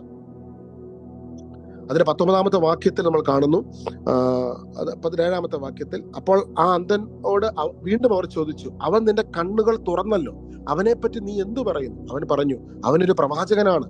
അവൻ അന്ധനായിരുന്നുവെന്നും കാഴ്ച പ്രാപിച്ചെന്നും കാഴ്ച ലഭിച്ചവന്റെ മാതാപിതാക്കന്മാരെ വിളിച്ചു ചോദിക്കുമ്പോഴും യഹൂദർ വിശ്വസിച്ചില്ല. അവർ ചോദിച്ചു, അന്ധനായി ജനിച്ചു എന്ന് നിങ്ങൾ പറയുന്ന നിങ്ങളുടെ മകൻ ഇവനാണോ? ആണെങ്കിൽ എങ്ങനെയാണ് അവനിപ്പോൾ കാണുന്നത്? അവന്റെ മാതാപിതാക്കന്മാര് പറഞ്ഞു, അവൻ ഞങ്ങളുടെ മകനാണെന്നും അവൻ അന്ധനായി ജനിച്ചുവെന്നും ഞങ്ങൾക്കറിയാം. എന്നാൽ ഇപ്പോൾ അവൻ എങ്ങനെ കാണുന്നുവെന്നും അവന്റെ കണ്ണുകൾ ആര് തുറന്നുവെന്നും ഞങ്ങൾക്കറിഞ്ഞുകൂടാ. അത് അവനോട് തന്നെ ചോദിക്കുവിൻ. ഞാൻ ഇവിടെ ഒരു ചോദ്യം ചോദിക്കട്ടെ. ഒരു അപ്പനും അമ്മയ്ക്കും ഒരു അന്ധനായ മകൻ, അപ്പനും അമ്മയും ജീവനോടെ ഇരിക്കുമ്പോൾ ഈ മകൻ തെരുവിൽ ഭിക്ഷ യാചിക്കുന്ന അവസ്ഥയുണ്ടായെങ്കിൽ ഈ അപ്പനും അമ്മയും അറിഞ്ഞുകൊണ്ട് ആ മകനെ വീട്ടിൽ നിന്ന് ഇറക്കി വിട്ടതായിരിക്കും. കുടുംബമുള്ള വ്യക്തിയാണ്. യഹൂദർക്കിടയിൽ പ്രസിദ്ധരായ, അല്ലെങ്കിൽ ജൂതന്മാർക്കിടയിൽ ഒരു പ്രാമുഖ്യമുള്ള ഒരു കുടുംബമായതുകൊണ്ടാണ് അവർ ഇവരെ വിളിച്ചത്, ഈ അപ്പനെ അമ്മയും വിളിക്കുന്നത്. അപ്പോൾ ഒരു ജൂതമതത്തിൽപ്പെട്ട വ്യക്തിയാണ്. അപ്പോൾ അവർക്ക് ഈ മകനുണ്ട്, എന്നാൽ ഈ മകൻ അന്ധനായി കഴിഞ്ഞപ്പോൾ മകനെ വീട്ടിൽ നിന്ന് ഇറക്കി വിടുകയാണ്. ചിലപ്പോൾ ജീവിതത്തിൽ ഇതുപോലുള്ള സമാനമായ അവസ്ഥകൾ നിങ്ങളിൽ പലർക്കും ഉണ്ടായിട്ടുണ്ടാകാം. ജീവിതത്തിൽ സ്നേഹം നൽകേണ്ടവർ സ്നേഹം നൽകാത്ത അവസ്ഥ, ജീവിതത്തിൽ ചില തകർച്ചകളിലൂടെ കടന്നു പോകുമ്പോൾ കൈയൊഴിയുന്ന അവസ്ഥ. ഇനി നിന്നെ ഞങ്ങൾക്ക് വേണ്ട, നീ ദൈവകൽപ്പന ലംഘിച്ചത് കൊണ്ടാണ്, അല്ലെ ജീവിതത്തിൽ നീ നിന്റെ വഴിക്ക് പോയത് കൊണ്ടാണ് നിനക്കിതൊക്കെ സംഭവിച്ചത്, നീ ഞാനുമായിട്ട് യാതൊരു ബന്ധവും ഇല്ല എന്ന് പറഞ്ഞ മാതാപിതാക്കളും കുടുംബത്തിലുള്ളവരും അറുത്തു മുറിച്ച് ജീവിതത്തിൽ നിങ്ങളെ എക്സ്കമ്മ്യൂണിക്കേറ്റ് ചെയ്ത് കാണും. അങ്ങനെ തകർന്ന് തരിപ്പണമായി കിടക്കുന്ന ഒരു മനുഷ്യൻ. ഓർത്ത് നോക്കിക്കേ, സ്വന്തം അപ്പനും അമ്മയും ജീവനോടെ ഇരിക്കുമ്പോൾ വീട്ടിൽ താമസിക്കുവാൻ കഴിയാതെ തെരുവിൽ കിടക്കുന്ന, ഭിക്ഷ യാചിക്കുന്ന ഒരു മനുഷ്യന്റെ അവസ്ഥ, ഒരു യുവാവിന്റെ അവസ്ഥ. പ്രായം ചെന്ന മനുഷ്യനല്ല, ഒരു യുവാവ്. അന്നത്തെ കാലത്തിൽ ജന്മന അന്ധനായ ഒരു മനുഷ്യൻ, അവൻ അന്ധനാകാനുള്ള കാരണം അവന്റെ അപ്പനും അമ്മയും അല്ലെങ്കിൽ വല്യപ്പൻ ചെയ്ത ഒരു തെറ്റിന്റെ ശിക്ഷ ദൈവം ഇവന്റെ മേൽ കൊടുത്തതാണെന്ന് പഠിപ്പിക്കുന്ന പഠനങ്ങൾ നിലനിൽക്കുന്ന ഒരു കാലഘട്ടത്തിൽ, ആ കാലഘട്ടത്തിൽ ഈ മനുഷ്യൻ കടന്നു പോകുന്ന വേദന എത്ര മാത്രമാണ് നിങ്ങളൊന്ന് ചിന്തിച്ചു നോക്കിക്കേ. ഒരു മനുഷ്യൻ ഈ ഒരു അവസ്ഥയിലൂടെ കടന്നു പോകുന്ന മനുഷ്യന്റെ വേദന എത്ര മാത്രമായിരിക്കും. പഠിപ്പിക്കുന്നവർ പഠിപ്പിക്കട്ടെ, അങ്ങനെ വിശ്വസിക്കുന്നവർ വിശ്വസിക്കട്ടെ, ചെയ്യുന്നവർ ചെയ്യട്ടെ. പക്ഷേ ഈ മനുഷ്യന്റെ വേദന, ജന്മനായ അന്ധനായി ജനിച്ച ഈ മനുഷ്യൻ എന്ത് ചെയ്തിട്ടാണ് ഈ അവസ്ഥയിലൂടെ കടന്നു പോകുന്നത്? നിങ്ങളിൽ പലരും ജീവിതത്തിൽ ചില അവസ്ഥകളിലൂടെ കടന്നു പോകുമ്പോൾ മനുഷ്യർ നിങ്ങളുടെ നേരെ കരങ്ങൾ ഉയർത്തി, പലപ്പോഴും പഴയ നിയമത്തിലെ അല്ലെങ്കിൽ ചില വചനങ്ങൾ തന്നെ ദുർവ്യാഖ്യാനം ചെയ്തുകൊണ്ട് നീ ചെയ്ത തെറ്റ് കാരണമാണ് ഇത് നിനക്ക് സംഭവിച്ചത് എന്ന് പറഞ്ഞ കല്ലുകൾ എറിയാൻ തുടങ്ങുന്ന നിമിഷം ഓർത്തോണം, നിനക്കെതിരെ വരുന്ന കല്ലുകൾ അത് നിന്റെ ശരീരത്തിൽ വരുന്നതിന് മുൻപ് വേറൊരാൾ നിനക്ക് വേണ്ടി ആ കല്ലുകൾ, ആ സഹനത്തെ ഏറ്റെടുക്കുന്നുണ്ട്. ആ സഹനത്തെ ഏറ്റെടുക്കുന്നവന്റെ പേരാണ് ഈശോ. ആ സഹനത്തെ നിനക്ക് വേണ്ടി സ്വീകരിക്കുന്നവന്റെ പേരാണ് ഈശോ. ഈ ലോകവും മനുഷ്യരും നിന്റെ ചുറ്റുമുള്ളവരും നിന്നെ ഒറ്റപ്പെടുത്തുമ്പോൾ, കല്ലെറിയുമ്പോൾ നിനക്ക് വേണ്ടി അവരുടെ നടുവിൽ നിന്ന് ആ സഹനത്തെ ഏറ്റെടുത്ത് നിന്നെ സംരക്ഷിക്കുന്നവനാണ് ദിവ്യകാരുണ്യത്തിൽ എഴുന്നള്ളിയിരിക്കുന്നത്. അന്ന് അവിടെ കൂടിയിരിക്കുന്ന സകല മനുഷ്യരും ഈ മനുഷ്യനെ കുറിച്ച് പറഞ്ഞിരുന്നത്, ഇവനൊരു ഫ്യൂച്ചർ ഇല്ല, ഇവനെ എല്ലാവരും തള്ളിക്കളഞ്ഞത്, ദൈവം തന്നെ തള്ളിക്കളഞ്ഞതാണ്. അതുകൊണ്ടാണ് ഈശോയുടെ ശിഷ്യന്മാർ ഈശോയോട് ചോദിക്കുകയാണ്, ജന്മനായ അന്ധനായ ഒരുവനെ കണ്ട് ശിഷ്യന്മാർ യേശുവിനോട് ചോദിച്ചു, റബ്ബി, ഇവൻ അന്ധനായി ജനിച്ചത് ആരുടെ പാപം നിമിത്തമാണ്? ഇവന്റെയോ ഇവന്റെ മാതാപിതാക്കന്മാരുടെയോ? യേശു മറുപടി പറഞ്ഞു, ഇവന്റെയോ ഇവന്റെ മാതാപിതാക്കന്മാരുടെ പാപം നിമിത്തമല്ല, പ്രത്യുത ദൈവത്തിന്റെ പ്രവർത്തികൾ ഇവനിൽ പ്രകടമാകേണ്ടതിനാണ്. ഹല്ലേലൂയ. ദൈവത്തിന്റെ പ്രവർത്തികൾ ഇവനിൽ പ്രകടമാകേണ്ടതിനാണ്. ഇന്ന് വിശ്വസിക്കുക, ഇതേ ഈശോയുടെ പ്രവർത്തികൾ നിനക്ക് വേണ്ടി കടന്നു വരുന്നുണ്ട്. ഇതേ ഈശോയുടെ പ്രവർത്തികൾ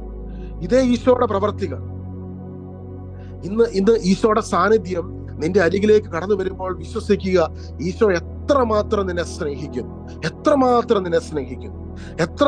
നിന്റെ വേദനയെ ഈശോ മനസ്സിലാക്കും, എത്രമാത്രം ഈശോ നിന്നെ ഉൾക്കൊള്ളുന്നു. ഈശോയോട് ഇങ്ങനെ പറഞ്ഞു, ഈശോയെ, എന്റെ അവസ്ഥകൾ ഇത്രമാത്രം അറിയുന്ന വേറൊരാളുമില്ലെന്ന് ഞാൻ മനസ്സിലാക്കുന്നു, എന്നെ ഇത്രമാത്രം സ്നേഹിക്കുന്ന വേറൊരാളുമില്ലെന്ന് ഞാൻ മനസ്സിലാക്കുന്നു. എന്നെ ഇത്രമാത്രം അറിയുന്ന നിന്റെ ആ സ്നേഹത്തിന്റെ മുൻപിൽ കർത്താവെ, ഞാൻ എന്നെ തന്നെ ഇന്നേ ദിവസം സമർപ്പിക്കുകയാണ്. ഗലാത്യ ലേഖനത്തിന്റെ 3-ാം അധ്യായത്തില് നമ്മൾ കാണുന്നുണ്ട്, പൗലോസ് ഇപ്രകാരം പഠിപ്പിക്കുന്നുണ്ട്. ഗലാത്യ ലേഖനം 3-ാം അധ്യായത്തിന്റെ 13 മുതലുള്ള വാക്യങ്ങൾ, ക്രിസ്തു നമ്മെ പ്രതി ശപിക്കപ്പെട്ടവനായി തീർന്നുകൊണ്ട് നിയമത്തിന്റെ ശാപത്തിൽ നിന്ന് നമ്മെ രക്ഷിച്ചു. അന്ന് വരെ നിയമത്തിന്റെ ശാപം എന്ന് പറയുമ്പോൾ, ഈ നിയമത്തിന്റെ ശാപം അതിന്റെ ആഴങ്ങൾ മനസ്സിലാക്കണമെങ്കിൽ നമ്മൾ യോഹന്നാൻ സുവിശേഷം 9-ാം അധ്യായത്തിലെ ഈ മനുഷ്യന്റെ അവസ്ഥയെക്കുറിച്ച് നമ്മൾ ചിന്തിക്കണം. അല്ലെങ്കിൽ ആ കാലഘട്ടത്തിലുള്ള വ്യക്തികൾ കടന്നുപോയ വേദനയെക്കുറിച്ച് നമ്മൾ മനസ്സിലാക്കണം. അപ്പോഴാണ് മനസ്സിലാകുന്നത് എത്രമാത്രം വലിയ വേദനയിലേക്കാണ് മനുഷ്യരെ ഇത് തള്ളിയിട്ടത്. അതുകൊണ്ടാണ് വചനം പറയുന്നത്, നിയമത്തിന്റെ ശാപത്തിൽ നിന്ന് ഈശോ നമ്മളെ രക്ഷിച്ചു. ഹല്ലേലൂയ, ഈശോയെ ആരാധന.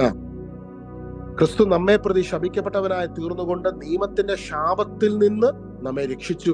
എന്തെന്നാൽ മരത്തിൽ തൂക്കപ്പെടുന്നവൻ ശപിക്കപ്പെട്ടവനാണെന്ന് എഴുതിയിരിക്കുന്ന എല്ലാ ശാപങ്ങളും ഇന്ന് ഭൂമിയിൽ ഒരു വ്യക്തിക്കും ഒരു വ്യക്തിയെ നോക്കി ശപിക്കപ്പെട്ടവനാണെന്ന് പറയുവാൻ വാ ഉതിർക്കുന്നതും വാ തുറക്കുമ്പോൾ അത് വന്ന് വീഴുന്നത് അവനിലേക്കല്ല, കുരിശിലേക്കാണ്. കാരണം കുരിശിൽ നമ്മളെല്ലാവരുടെയും ശാപങ്ങളെ ഈശോ ഏറ്റെടുത്തു. നമ്മുടെ ശാപങ്ങളെ ഈശോ ഏറ്റെടുത്തു. ഈ മനുഷ്യന് വേണ്ടി അന്ന് ആ അന്ധന് കർത്താവ് സൗഖ്യം കൊടുത്ത് അവനെ തിരികെ ജീവിതത്തിലേക്ക് മടക്കിക്കൊണ്ട് വന്നപ്പോൾ അന്നുണ്ടായിരുന്ന സകല മനുഷ്യരും അത്ഭുതപ്പെട്ടു. ഇതെങ്ങനെയാണ് സംഭവിക്കുന്നത്? അതാണ് ഈശോയുടെ കരുണ, അതാണ് ഈശോയുടെ കൃപ. ചിലപ്പോൾ ജീവിതത്തിൽ നിനക്ക് ഒരുപാട് വീഴ്ചകൾ വന്നു കാണും. എന്നാൽ ഇന്ന് ഈശോയുടെ കൃപ നിനക്കരികിലേക്ക് ഈ വചനത്തിലൂടെ കടന്നു വരികയാണ്. 14-ാമത്തെ വാക്യം, ഗലാത്യർ 3:14 നമ്മൾ ഇപ്രകാരമാണ് ഈശോയുടെ വചനം നമ്മൾ കാണുന്നത്. അബ്രാഹത്തിന് ലഭിച്ച അനുഗ്രഹം ഈശോയിലൂടെ വിജാതീയരിലേക്കും വ്യാപിക്കേണ്ടതിനും ആത്മാവിന്റെ വാഗ്ദാനം വിശ്വാസം വഴി നമ്മൾ പ്രാപിക്കേണ്ടതിനുമാണ് ഇപ്രകാരം സംഭവിച്ചത്. പരിശുദ്ധാത്മാവെന്ന വാഗ്ദാനത്തെ നമുക്ക് ലഭിക്കുന്നതിന് വേണ്ടിയാണ് ഇപ്രകാരം സംഭവിച്ചത്. ഇന്ന് ഈ കൂട്ടായ്മയില് ഒരുപാട് ഒറ്റപ്പെടലിലൂടെ കടന്നു പോകുന്ന ഒരു വ്യക്തിനെ ഈശോ എടുത്ത് കാണിക്കുന്നു. കുടുംബജീവിതത്തിൽ നിങ്ങൾക്ക് ഒരുപാട് സഹനങ്ങളുണ്ട്, ഒരുപാട് ഒറ്റപ്പെടലുകളുണ്ട്, നിങ്ങളുടെ ഭാഗം ആരും മനസ്സിലാക്കുന്നില്ല. അതുപോലെ ഒറ്റപ്പെടലിലൂടെ കടന്നു പോകുന്ന ഒരു വ്യക്തിക്കരികിലേക്ക് ഈശോയുടെ സാന്നിധ്യം കടന്നു വന്ന് ഈശോ നിങ്ങൾക്കരികിലേക്ക്, ദിവ്യകാരുണ്യത്തിൽ നിന്ന് ഈശോയുടെ സാന്നിധ്യം നിങ്ങൾക്കരികിലേക്ക് ഇറങ്ങി വന്ന് നിൽക്കുകയാണ്. ഈശോ പറയുകയാണ്, ഇന്ന് നിന്റെ ഭവനത്തിൽ എന്റെ സാന്നിധ്യം വ്യാപരിക്കുന്നു. ഇന്ന് ഈശോ ആ വ്യക്തിയെ ഇങ്ങനെ ചേർത്ത് നിർത്തി പറയുകയാണ്, മോനെ മോളെ, നിന്റെ കൂടെ ഞാനുണ്ട്, ധൈര്യമായിരിക്കുക. ഈശോയുടെ ആത്മാവിന്റെ ആ സാന്നിധ്യം ഇന്ന് ഒരുപാട് വ്യക്തികളുടെ ഉള്ളില് വലിയൊരു ആന്തരിക സൗഖ്യമായിട്ട് ഈ നിമിഷം കടന്നു വരുന്നുണ്ട്. ഞാനൊരു സത്യം പറയട്ടെ, യഥാർത്ഥത്തിൽ ഈശോയുടെ ആന്തരിക സൗഖ്യം ലഭിച്ച ഒരു വ്യക്തിക്ക് പാപത്തിൽ തുടരാൻ പറ്റത്തില്ല. ഈശോയുടെ സ്നേഹത്തെ യഥാർത്ഥത്തിൽ റിസീവ് ചെയ്ത ഒരു വ്യക്തി പാപത്തിന് മരിച്ചവനായി തീരുകയാണ്. നമ്മൾ പലപ്പോഴും നമ്മൾ കേൾക്കാറുണ്ട്, പാപം ഉപേക്ഷിച്ച് വിശുദ്ധിയിൽ ജീവിക്കണം. സത്യമാണ്, എല്ലാവരും ആഗ്രഹിക്കുന്നുണ്ട്. പഴയ നിയമത്തിൽ അന്ന് നിയമജരും ഫരിസേരും സദൂക്യരും ഒക്കെ അത് പഠിപ്പിക്കുമായിരുന്നു. പക്ഷെ ആർക്കും അത് സാധിക്കുന്നില്ല. പഠിപ്പിക്കുന്നവർക്ക് പോലും പറ്റുന്നില്ല. പഠിപ്പിക്കുന്നവർ പോലും വീണ് പോവുകയാണ്. അങ്ങനെ ഇരിക്കുന്ന സമയത്താണ് ഈശോയുടെ സ്നേഹം വലിയൊരു വിപ്ലവത്തെ ആ കാലഘട്ടത്തിൽ ജനിപ്പിച്ചത്. ഒന്നോർത്ത് നോക്കിക്കേ, വ്യഭിചാര കുറ്റത്തിൽ പിടിക്കപ്പെട്ട മഗ്ദലന മറിയത്തെ കല്ലെറിഞ്ഞ് കൊല്ലുന്നതിന് വേണ്ടി അവർ കല്ലുകൾ എടുത്തുകൊണ്ട് ഈശോയുടെ അരികിലേക്ക് കൊണ്ടുവരുമ്പോൾ ഈശോ അവരെ നോക്കി പറയുന്നത് എന്താ? നിങ്ങളിൽ പാപമില്ലാത്തവർ ഇവിടെ കല്ലെറിയട്ടെ.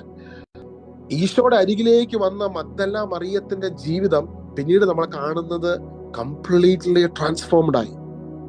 മഗ്ദലന മറിയം ഇതിനു മുമ്പ് പഴയ നിയമത്തിലെ ഗ്രന്ഥങ്ങൾ വായിക്കാതിരുന്ന വ്യക്തിയാണോ? കേട്ടിട്ടുണ്ടാകാം, പഠിച്ചിട്ടുണ്ടാകാം, അതൊക്കെ ചെറുപ്പം മുതൽ അറിയാവുന്ന കാര്യമാണ്. എന്നാൽ ഈശോയുടെ സാന്നിധ്യം, ആ സാന്നിധ്യവുമായിട്ടൊരു എൻകൗണ്ടർ ഉണ്ടായപ്പോൾ ജീവിതം കംപ്ലീറ്റ്ലി മാറുകയാണ്. പിന്നീട് യോഹന്നാൻ സുവിശേഷം 20-ാം അധ്യായത്തില് ഞാൻ എപ്പോഴും ഈ ഒരു ഭാഗം വായിക്കാൻ കരഞ്ഞു പോകും. കാരണം യഥാർത്ഥത്തില് ഈശോ ഉദ്ധാനം ചെയ്ത സമയത്ത് അന്ന് ഈശോയുടെ ശിഷ്യന്മാരും ഈശോയുടെ കൂടെ ഉണ്ടായിരുന്നവരും എല്ലാം ഭയചകിതരായിട്ട് ഗുഹകളിലും മറ്റ് സ്ഥലങ്ങളിലും ഒളിച്ചു താമസിക്കുമ്പോൾ ഒരു വ്യക്തിയാണ് ഈശോനെ കാണാൻ വേണ്ടി ഈശോയുടെ കല്ലറക്കരികിലേക്ക് പോയത്. യോഹന്നാൻ സുവിശേഷം 20-ാം അധ്യായത്തിൽ നമ്മൾ അതാണ് കാണുന്നത്.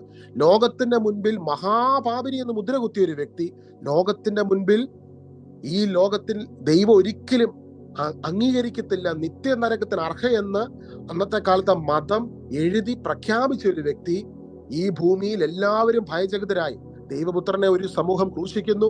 ഈശോയുടെ കൂടെ ഉണ്ടായിരുന്നവർക്ക് പോലും ധൈര്യമില്ലാതെ മാറി നിൽക്കുമ്പോൾ ഒരു വ്യക്തി ഈശോനെ കാണാൻ വേണ്ടി കല്ലറക്കരികിലേക്ക് പോവുകയാണ്.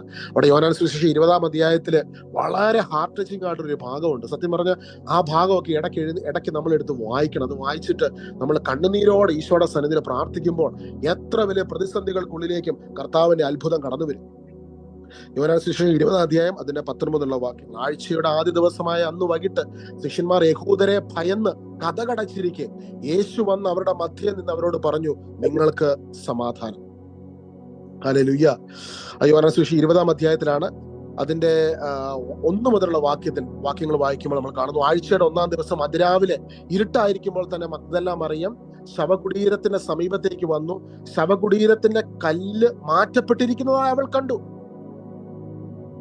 അതിന്റെ 11ാമത്തെ വാക്യത്തിൽ നമ്മളിങ്ങനെ കാണുന്ന, മറിയം കല്ലറയ്ക്ക് വെളിയിൽ കരഞ്ഞുകൊണ്ട് നിന്നു.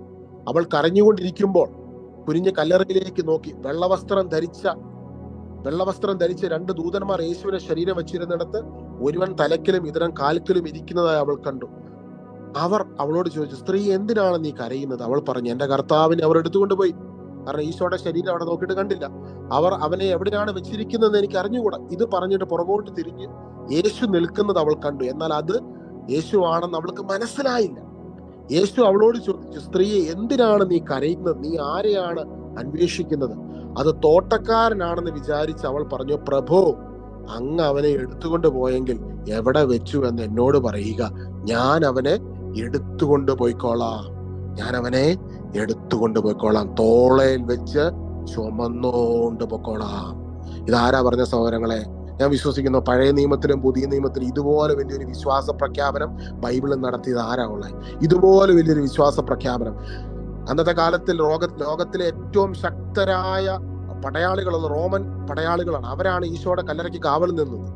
ഈ ലോകത്തിൽ ഏറ്റവും വലിയ സൈന്യ വ്യൂഹം എതിരെ നിന്നാൽ, മരണം തന്നെ സംഭവിച്ചാലും, എന്റെ ഈശോയ്ക്ക് വേണ്ടി മരിക്കേണ്ടി വന്നാലും എനിക്ക് അത് കുഴപ്പമില്ല. എന്നെ ഇത്രമാത്രം സ്നേഹിക്കുന്ന, എനിക്ക് വേണ്ടി കുരിശിൽ ബലിയായി തീർന്ന ഈശോ എന്നെ എത്രമാത്രം സ്നേഹിക്കുന്നു. ആ മരണത്തെ ഞാൻ എന്റെ കൺമുൻപിൽ ഞാൻ കണ്ടതാ. ഇന്ന് സഹോദരങ്ങളെ, ഇന്ന് ഇതേ ഈശോയുടെ സാന്നിധ്യം നിന്റെ അരികിലേക്ക് നിമിഷം കടന്നു വരുന്നുണ്ട്. ഇതേ കർത്താവിന്റെ സ്നേഹം നിന്റെ അരികിലേക്ക് നിമിഷം കടന്നു വരുന്നുണ്ട്. ഇതേ കർത്താവിന്റെ മഹത്വം നിന്റെ അരികിലേക്ക് നിമിഷം കടന്നു വരുന്നുണ്ട്. അന്ന് മഗ്ദല മറിയത്തെ സംബന്ധിച്ചിടത്തോളം, മഗ്ദല മറിയത്തിന് ലോകം ഒരു അംഗീകാരം കൊടുത്തില്ല. ലോകം കൊടുത്ത അംഗീകാരം എന്താ? വ്യഭിചാരിണി, പാപിനി, മഹാപാപിനി, ദൈവകൃപയ്ക്ക് അയോഗ്യതയുള്ളവൾ എന്ന് ലോകവും അന്നത്തെ കാലത്തെ മതവും വിളിച്ച ഒരു വ്യക്തിയെ ഈശോ ചേർത്ത് നിർത്തിയപ്പോൾ, കർത്താവ് ഉദ്ധാനം ചെയ്തതിനെ ആദ്യം കാണുവാനും രുചിച്ചറിയുവാനും തൊടാനും സാധിച്ചത് വിശുദ്ധ മഗ്ദല മറിയത്തിനാണ്. ഹല്ലേലൂയ, ഈശോയെ ആരാധന. യേശു അവളോട് ചോദിച്ചു, സ്ത്രീയെ, എന്തിനാണ് നീ കരയുന്നത്? നീ ആരെയാണ് അന്വേഷിക്കുന്നത്? അത് തോട്ടക്കാരനാണെന്ന് വിചാരിച്ച് അവൾ പറഞ്ഞു, പ്രഭോ, അങ്ങ് അവനെ എടുത്തുകൊണ്ട് പോയെങ്കിൽ എവിടെ വെച്ചു എന്ന് എന്നോട് പറയുക. ഞാൻ അവനെ എടുത്തുകൊണ്ട് പോയിക്കോളാം. യേശു അവളെ വിളിച്ചു മറിയം. അവൾ തിരിഞ്ഞ റബ്ബോനി എന്ന ഹെബ്രായ ഭാഷയിൽ വിളിച്ചു ഗുരു എന്നർത്ഥം. യേശു പറഞ്ഞു, നീ എന്നെ തടഞ്ഞു നിർത്താതിരിക്കുക. എന്റെ മറിയമേ, നിന്റെ സ്നേഹത്തിന് മുൻപിൽ ഞാൻ ഇവിടെ നിശ്ചലനായി പോകുന്നു. നീ എന്നെ തടഞ്ഞു നിർത്തുകയാണ്. നിന്റെ സ്നേഹം എന്നെ തടഞ്ഞു നിർത്തുകയാണ്. ഇന്ന് ഈശോയുടെ സ്നേഹത്തിൽ പിടിക്കപ്പെട്ട ഏതെങ്കിലും ഒരു വ്യക്തി ഈ കൂട്ടായ്മയിൽ ഉണ്ടെങ്കിൽ, നിങ്ങളുടെ ലൈഫിൽ എത്ര വലിയ മഹാപാപം, എത്ര വലിയ തെറ്റുകൾ സംഭവിച്ചെങ്കിൽ, ഈശോയെ, ഇത്രമാത്രം എന്നെ സ്നേഹിക്കുന്ന നിന്റെ സ്നേഹത്തിന്റെ മുൻപിൽ ഞാൻ പിടിക്കപ്പെടുന്നു, എന്റെ ഈശോയെ ഞാൻ സ്നേഹിക്കുന്നു എന്ന അധരം തുറന്ന് ഹൃദയത്തിൽ നിന്ന് ആരെങ്കിലും ഇന്ന് ഈ കൂട്ടായ്മയിൽ പറയുന്നുണ്ടെങ്കിൽ, ഇന്ന് അത് ലോകത്തിന് ഏത് ഭാഗത്ത് നിന്ന് പറഞ്ഞാലും എന്റെ ഈശോയുടെ സ്പർശനം നിന്റെ ജീവിതത്തിൽ ഇപ്പോൾ സംഭവിക്കും. ഞാനത് വിശ്വസിക്കുന്നു. ഇപ്പോൾ നിന്റെ ജീവിതത്തിൽ അത് സംഭവിക്കും. ഉയർത്തെഴുന്നേറ്റവനായ എന്റെ ഈശോയുടെ അത്ഭുതകരമായ സാന്നിധ്യം ഇപ്പോൾ നിന്റെ ജീവിതത്തെ സ്പർശിക്കുവാനിടയായിത്തീരും. ഹല്ലേലൂയ. നീ എത്ര വലിയ പ്രതിസന്ധിയിലൂടെ കടന്നു പോകുന്ന വ്യക്തിയാകട്ടെ, പ്രയാസത്തിലൂടെ കടന്നു പോകുന്ന വ്യക്തിയാകട്ടെ, ഇന്നേ ദിവസം ഈശോയുടെ വലിയ സാന്നിധ്യം നിനക്ക് വേണ്ടി ഈ നിമിഷം കടന്നു വരികയാണ്. ഹല്ലേലൂയ. ഈശോയെ, എന്റെ ജീവിതത്തിൽ ഒരുപാട് വേദനകളുണ്ട്, കുഴപ്പങ്ങളുണ്ട്, കുറവുകളുണ്ട്. ഞാൻ വീണുപോയി കർത്താവേ, അങ്ങനെ പറയുന്ന മക്കളെ ഈശോ ഈ നിമിഷം പറയുന്നു, ഈ വീഴ്ചയിൽ നിന്ന് നിന്നെ മുൻപോട്ട് നയിക്കുവാൻ എനിക്ക് സാധിക്കും. ഈ വീഴ്ചയിൽ നിന്ന് നിന്നെ ഉയർത്തുവാൻ എനിക്ക് സാധിക്കും. ഇതിൽ നിന്നെ മുൻപോട്ട് നയിക്കുവാൻ എനിക്ക് സാധിക്കും. നിന്റെ ഈ തകർന്ന അവസ്ഥയിൽ നിന്ന് നിന്നെ കരം പിടിച്ച് ഉയർത്തുവാൻ എനിക്ക് സാധിക്കും. Receive my abundant grace tonight. Receive my unmerited favor tonight. Receive my anointing tonight.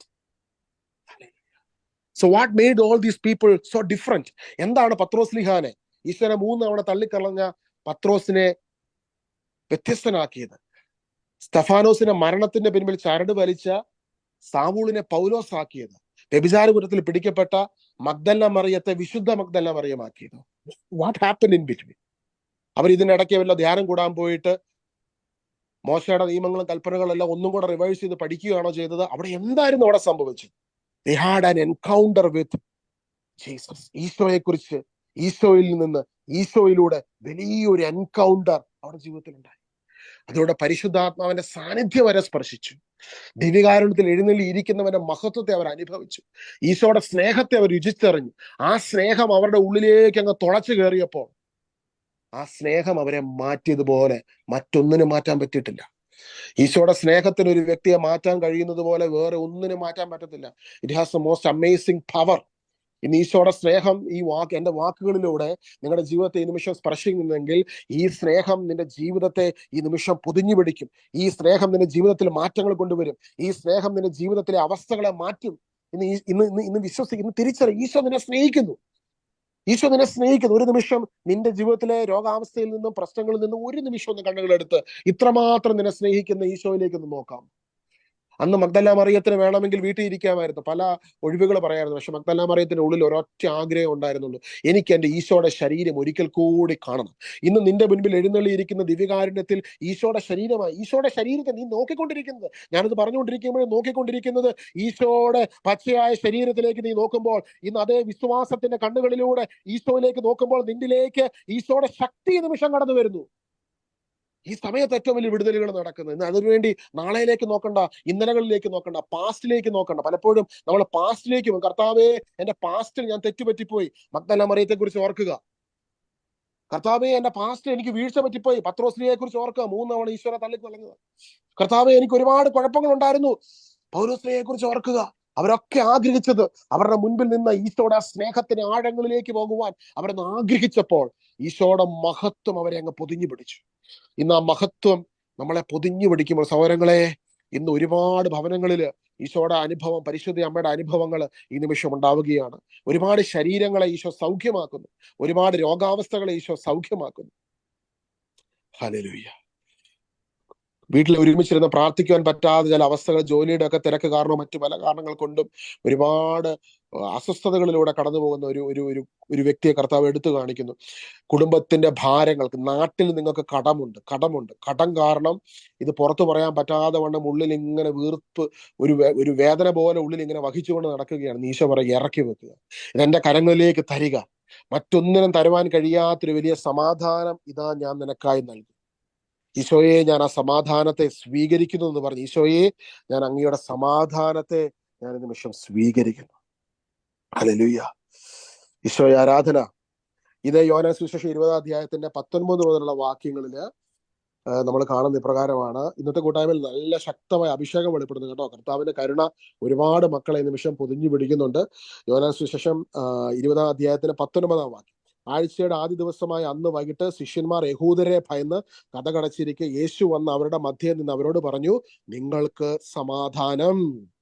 Isho ഒരുപാട് പേരുടെ അരികിൽ വന്ന് ഈശോ പറയുന്നുണ്ട്, നിങ്ങൾക്ക് സമാധാനം, ഭയപ്പെടരുത്. ഈശോ തന്നെയാ പറയുന്നത് കേട്ടോ. ഇതെന്റെ വാക്കുകളെ ഈശോ ഇങ്ങനെ എന്റെ വോയിസിനെ ഉപയോഗിക്കുന്നുണ്ടെന്നുള്ളേ ഉള്ളൂ. ഈശോ ഈ വചനത്തിലൂടെ നിങ്ങൾക്കരികിൽ വന്ന് പറയുകയാണ്, നിങ്ങൾക്ക് സമാധാനം.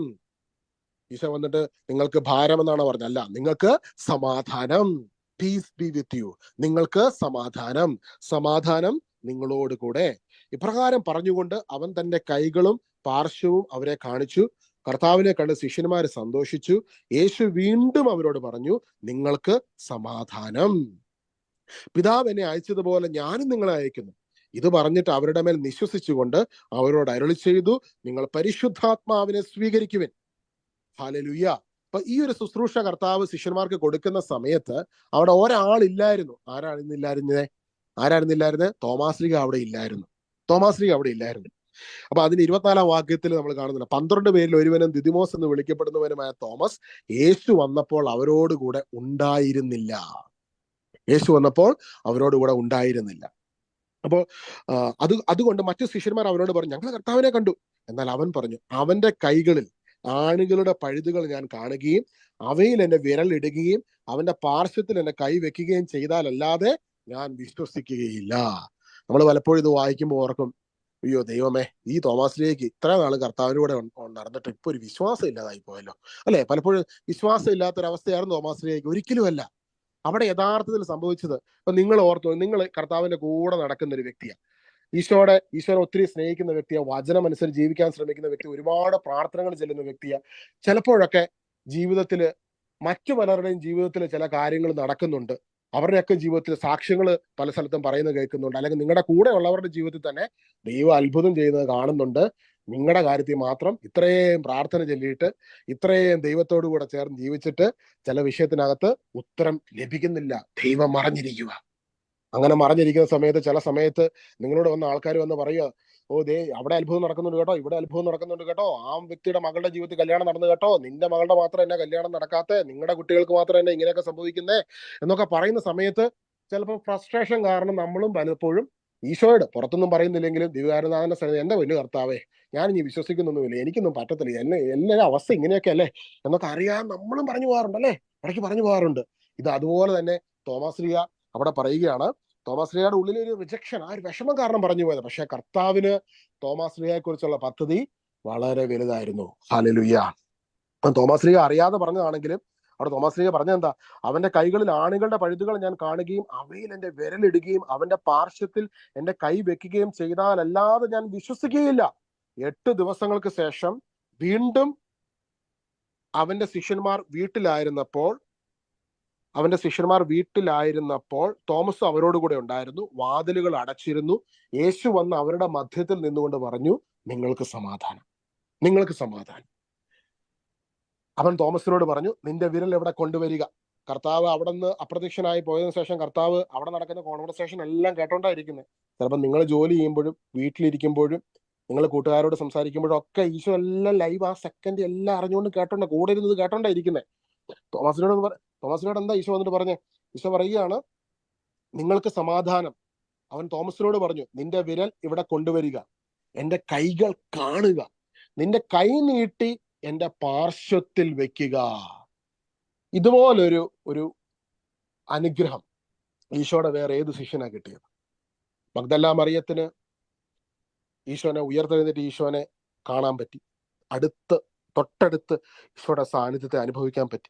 എന്നാൽ ഉദ്ധിതനായ ഈശോയുടെ ആണിപ്പഴുതുകളിൽ കൈകൾ ഇടുവാനുള്ള ഒരു ഭാഗ്യം റോമ 4-ാം അധ്യായത്തിന് 24-ാം വാക്യത്തിൽ നമ്മൾ കാണുന്നുണ്ട്. നമ്മുടെ പാപങ്ങളുടെ മോചനത്തിന് വേണ്ടി ഈശോ മരണത്തിന് ഏൽപ്പിക്കപ്പെട്ടു.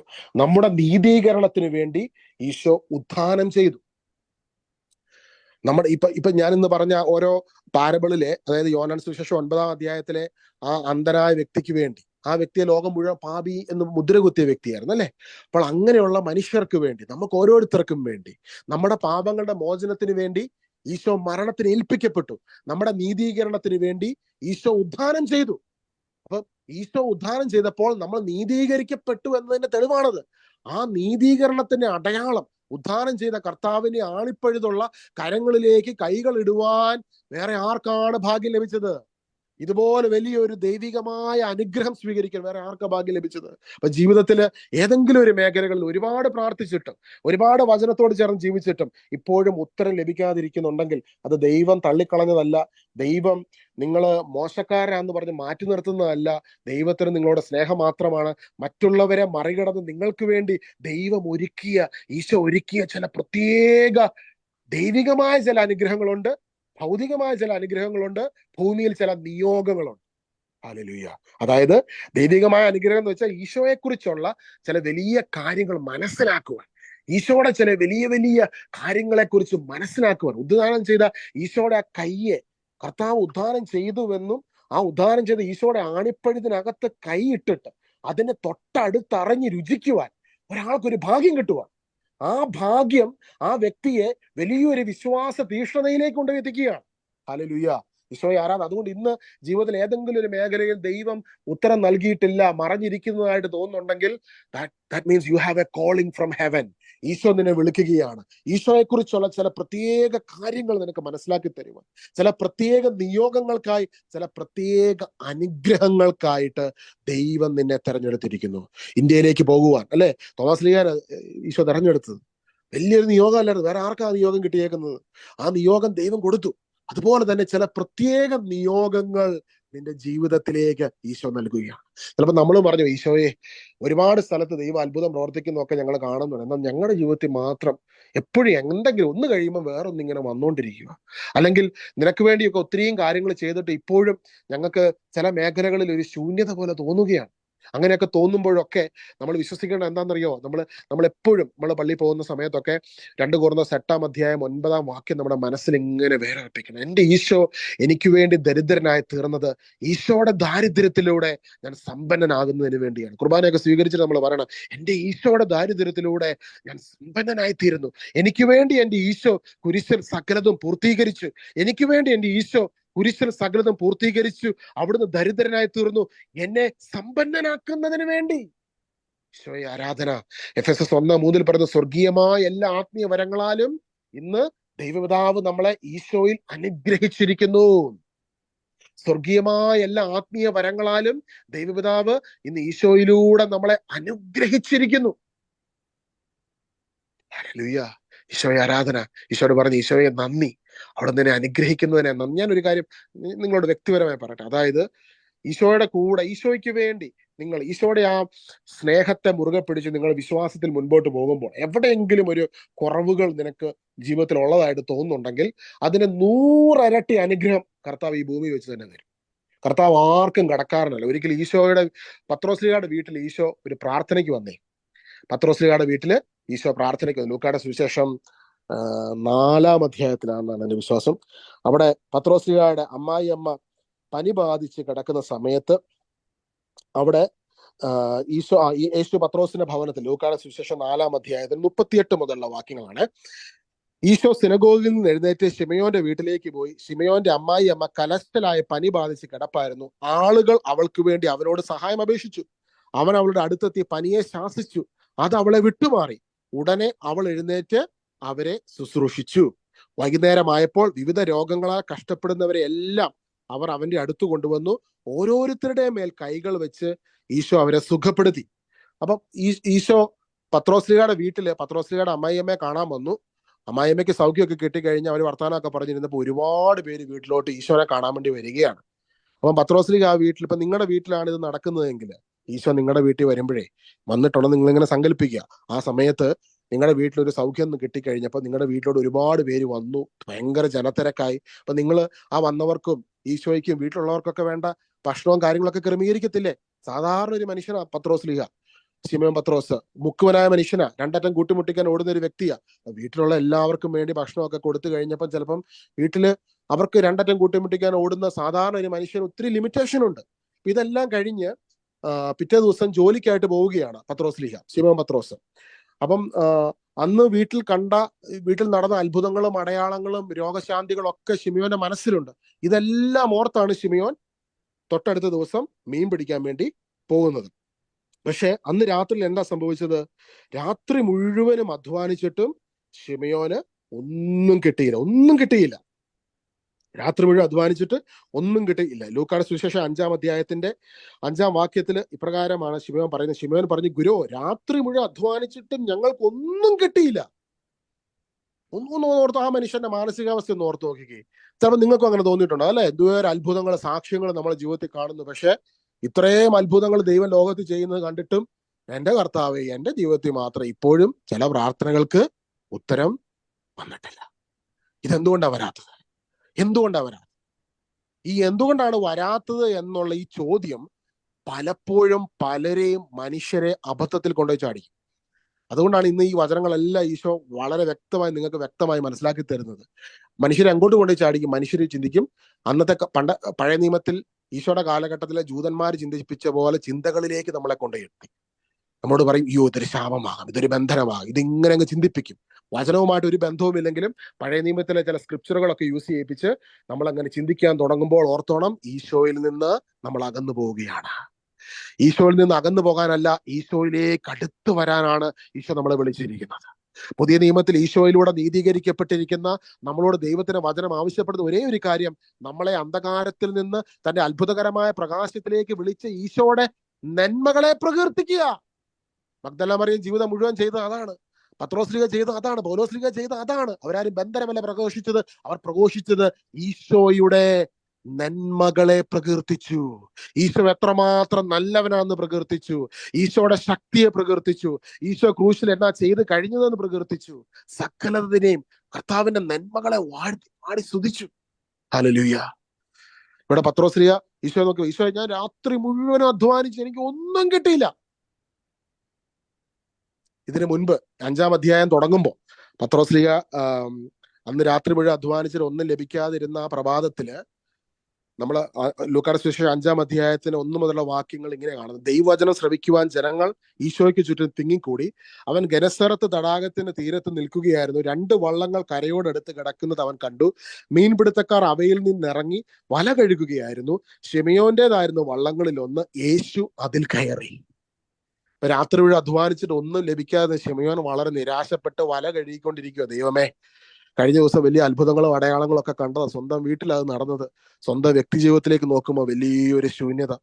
ഇത്രയും വലിയ ശൂന്യതയ്ക്കകത്ത് നിന്നുകൊണ്ട് ആ മനുഷ്യൻ ഹൃദയം തകർന്ന് നിരാശനായിട്ട് വല കഴുകിക്കൊണ്ടിരിക്കുമ്പോൾ ശിമയോന്റെ അനുവാദം പോലും ചോദിക്കാതെ ഈശോ ശിമയോന്റെ വഞ്ചിക്ക് ഉള്ളിലോട്ട് കയറി.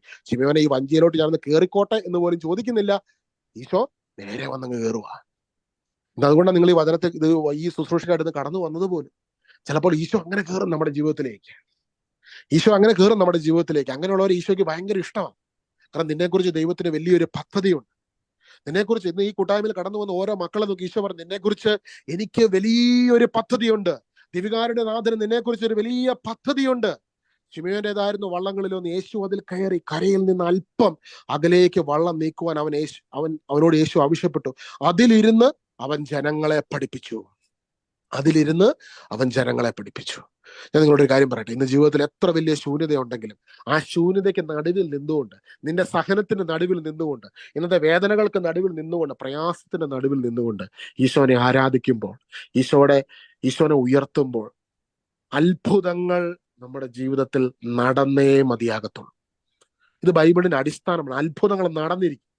മഗ്ദല മറിയം ഈശോനെ കാണുവാൻ വേണ്ടിയല്ല വീട്ടിൽ നിന്ന് ഇറങ്ങിയത്. അന്ന് വീട്ടിൽ നിന്ന് ഇറങ്ങിയത് ഈശോയുടെ കല്ലറക്കരികിൽ പോയി ഒരു നോക്ക് കൂടി ഈശോയുടെ ഉദ്ധിതനായ ഈശോനെ കാണാനല്ല, ഈശോയുടെ കബറിടത്തിൽ പോയി ഒരിക്കൽ കൂടി കർത്താവിന്റെ ശരീരം ഒന്ന് കാണാനുള്ള ആഗ്രഹത്തില്, സാഹചര്യങ്ങളെ നോക്കാതെ ഈശോനെ കാണാനുള്ള ആഗ്രഹത്തിൽ ഇറങ്ങി പുറപ്പെട്ടപ്പോൾ അവിടെ ഉദ്ധിതനായ ഈശോയിൽ നിന്നൊരു അത്ഭുതമാണ്. ഉദ്ധിതനായ ഈശോനെ കാണുന്ന വലിയ മഹാത്ഭുതത്തിനാണ് മഗ്ദല മറിയം എന്ന സാക്ഷിയായത്.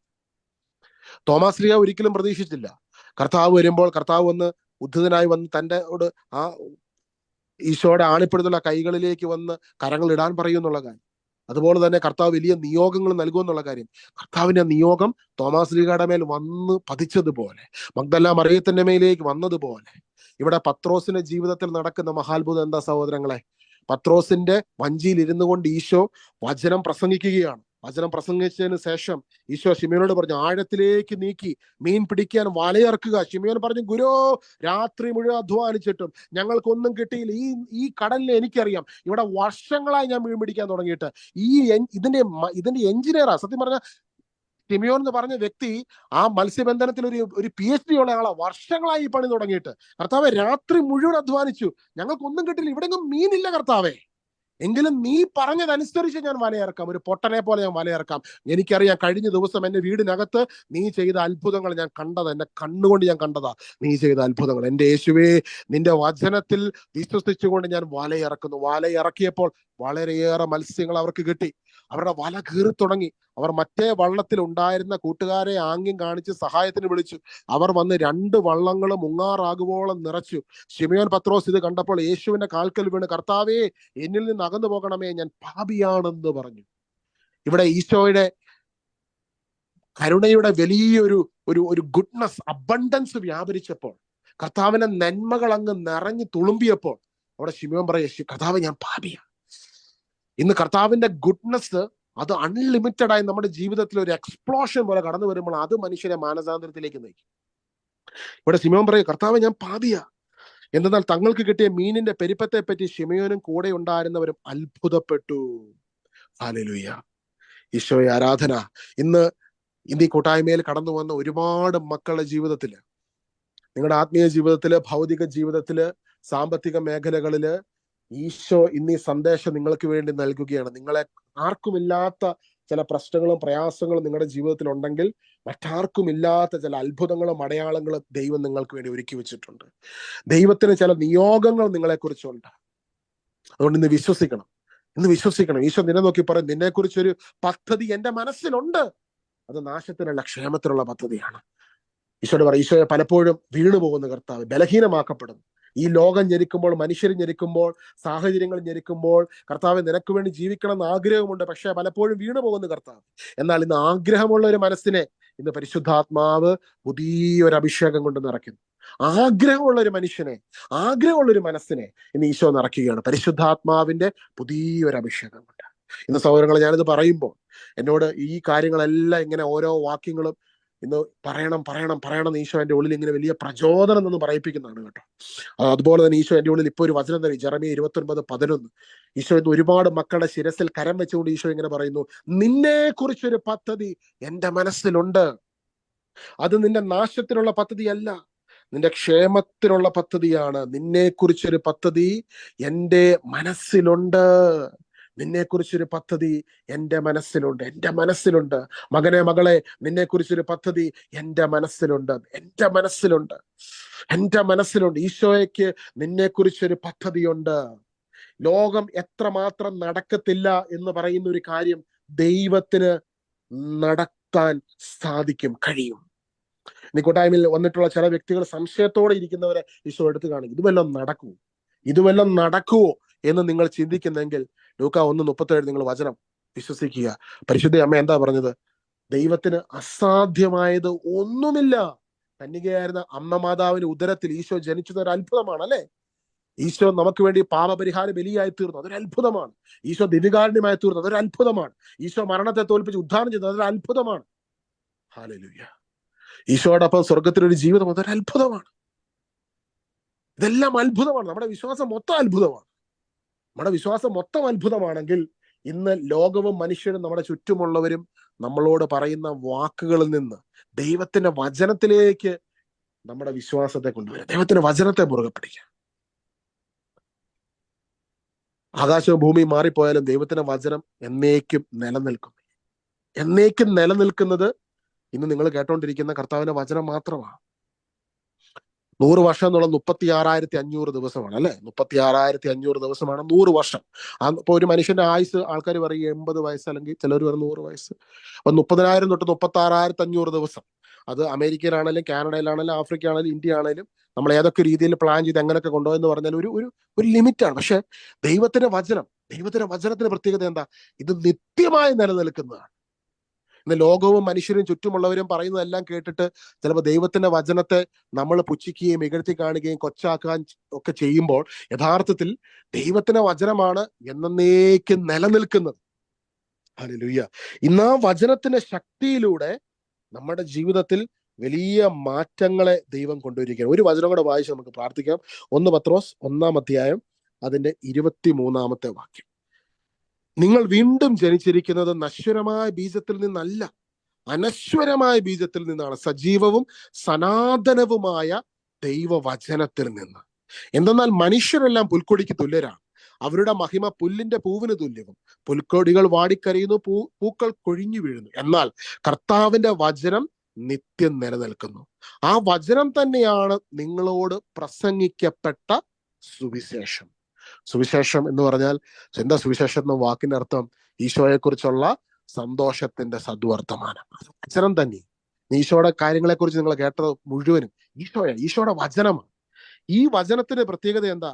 മനുഷ്യരെന്താ? മനുഷ്യർ എന്ന് പറയുന്നത് മനുഷ്യരെല്ലാം പുൽക്കൊടിക്ക് തുല്യരാണ്. അവരുടെ മഹിമ പുല്ലിന്റെ പൂവിന് തുല്യവും. പുൽക്കൊടികൾ വാടിക്കരിയുന്നു, പൂക്കൾ കൊഴിഞ്ഞു വീഴുന്നു. പക്ഷെ ഇത്തരത്തിൽ സാധാരണക്കാരായ മനുഷ്യരുടെ ഉള്ളിലേക്ക് ദൈവത്തിന്റെ വചനം വരുമ്പോൾ ആ മനുഷ്യന്റെ ഉള്ളിൽ സംഭവിക്കുന്ന മാറ്റത്തെക്കുറിച്ചാണ് 23-ാമത്തെ വാക്യം. നിങ്ങൾ വീണ്ടും ജനിച്ചിരിക്കുന്നത് നശ്വരമായ ബീജത്തിൽ നിന്നല്ല, അനശ്വരമായ ബീജത്തിൽ നിന്നാണ്, സജീവവും സനാതനവുമായ ദൈവത്തിന്റെ വചനത്തിൽ നിന്ന്. ഈ ഭൂമിയെ മുഴുവൻ സൃഷ്ടിച്ച ദൈവത്തിന്റെ വചനത്തിൽ നിന്ന് നിങ്ങൾ വീണ്ടും ജനിച്ചിരിക്കുന്നു. ഈ ഭൂമിയിലുള്ള എല്ലാ വിത്തുകൾക്കും ഒരു സമയം കഴിഞ്ഞാൽ ആ വിത്തുകൾക്ക് കേടുപാട് വരും. ഏത് വിത്തുമാണ്, മനുഷ്യന്റെ ആകട്ടെ, ജീവികളുടെ ആകട്ടെ, മൃഗങ്ങളുടെ ആകട്ടെ, സസ്യങ്ങളുടെ ആകട്ടെ, അതെല്ലാം കറപ്റ്റബിൾ ആണ്. എന്നാൽ ഇൻകറപ്റ്റബിൾ ആയിട്ടുള്ള ഒരൊറ്റ കാര്യമേ ഉള്ളൂ, എന്നേക്കും നിലനിൽക്കുന്നത് ദൈവത്തിന്റെ വചനം. ആ ദൈവത്തിന്റെ വചനമാകുന്ന ഈശോയിലൂടെ വീണ്ടും ജനിച്ചവരാണ് ഈശോയുടെ ഓരോ മക്കളും. അതുകൊണ്ട് നമുക്കുള്ള നേട്ടം എന്താ? നമ്മൾ ദൈവത്തിന്റെ വചനത്തിലൂടെ നിത്യമായി ജീവിക്കും. എങ്ങനെ നമുക്ക് നിത്യമായി ജീവിക്കാൻ പറ്റുന്നേ? നമ്മുടെ ആത്മാവിന്റെ അസ്തിത്വം എവിടെയാ കണക്റ്റഡ് ആയേക്കുന്നത്? ഈശോയുടെ വചനത്തിലൂടെ. ഈശോയുടെ വചനത്തിലൂടെ. എന്തെന്നാൽ കർത്താവിന്റെ വചനം നിത്യം നിലനിൽക്കുന്നു. കർത്താവിന്റെ വചനം നിത്യം നിലനിൽക്കുന്നു. ആ വചനമാകുന്ന ഈശോ ഇന്ന് എവിടെ ഇരിക്കുന്നേ? നിന്റെ എന്റെ ഉള്ളിലിരിപ്പുണ്ട്. നിന്റെ എന്റെ ഉള്ളിലിരിപ്പുണ്ട്. മഹത്വത്തിന്റെ പ്രത്യാശ ക്രിസ്തു നിങ്ങളുടെ ഉള്ളിലുണ്ട്. കൊളോസസ് 1:27. മഹത്വത്തിന്റെ പ്രത്യാശ ക്രിസ്തു നിങ്ങളുടെ ഉള്ളിലുണ്ട്. അപ്പൊ ഇന്ന് രാത്രി വിശ്വസിക്കണം. ലോകം നിങ്ങളോട് പറയണം, നിങ്ങൾക്ക് ഇന്നൊരു രോഗമുണ്ട്, ഇന്നൊരു ട്യൂമർ ഉണ്ട്, ഇന്നൊരു ഡിസീസ് ഉണ്ട്. എന്നാൽ നിങ്ങളുടെ ഉള്ളിൽ ആരായിരിക്കുന്നത്? അതിനേക്കാളും വലിയവനായ വേറൊരാൾ ഇരിപ്പുണ്ട്. നിത്യമായി നിങ്ങൾ ആരുടെ കൂടെ ജീവിക്കാൻ പോകുന്നത്? ആ വ്യക്തി എവിടെ ഇരിക്കുന്നത്? നിങ്ങളുടെ മുൻപിൽ എഴുന്നള്ളി ഇരിക്കുന്ന അതേ ഈശോ നിങ്ങളുടെ ഉള്ളിലും ഇരിപ്പുണ്ട്. ഹല്ലേലൂയ. അപ്പൊ നിങ്ങളുടെ ഉള്ളിലിരിക്കുന്ന ഈശോയ്ക്ക് ഒരു വാശിയുണ്ട്. നിങ്ങളുടെ മുൻപിൽ എഴുന്നള്ളി ഇരിക്കുന്ന ഈശോയ്ക്ക് ഒരു വാശിയുണ്ട്. നമുക്ക് ഈ ഭൂമിയിലുള്ള സാധാരണ മനുഷ്യരെ പോലെ ഒഴിഞ്ഞു വീണ് മുമ്പോട്ട് അങ്ങനെ അതാണ് മനുഷ്യരല്ല അങ്ങനെ. പക്ഷെ ഇന്ന് ദൈവത്തിന്റെ വചനത്തിന് നിങ്ങളുടെ ഉള്ളിൽ ഒരു പ്രവൃത്തി ചെയ്യുവാൻ ദൈവം ആഗ്രഹിക്കുന്നുണ്ട്. അത് ആത്മീയ ജീവിതത്തിൽ, ഭൗതിക ജീവിതത്തിൽ, കുടുംബ ജീവിതത്തിൽ എല്ലാം അനുഗ്രഹത്തിന് വലിയൊരു നിറവിലേക്ക് നമ്മളെ ഓരോരുത്തരെയും കരം പിടിച്ചുയർത്തുവാൻ പരിശുദ്ധാത്മാവ് ആഗ്രഹിക്കുകയാണ്. ഈശോയ്ക്ക് നിന്നോടുള്ള പറഞ്ഞറിയിക്കാൻ കഴിയാത്ത സ്നേഹമാണ് ഇതിന്റെ കാരണം. അതാണ് 2 കൊരിന്തോസ് 8:9. നമ്മുടെ കർത്താവായ ഈശോയുടെ കൃപയെക്കുറിച്ച് നിങ്ങൾക്ക് അറിയാലോ. ഈശോയ്ക്ക് നിങ്ങളോടുള്ള സ്നേഹത്തെക്കുറിച്ച് നിങ്ങൾക്ക് അറിയാലോ. അവൻ സമ്പന്നനായിരുന്നിട്ടും നിങ്ങളെ പ്രതി ദരിദ്രനായി തീർന്നു.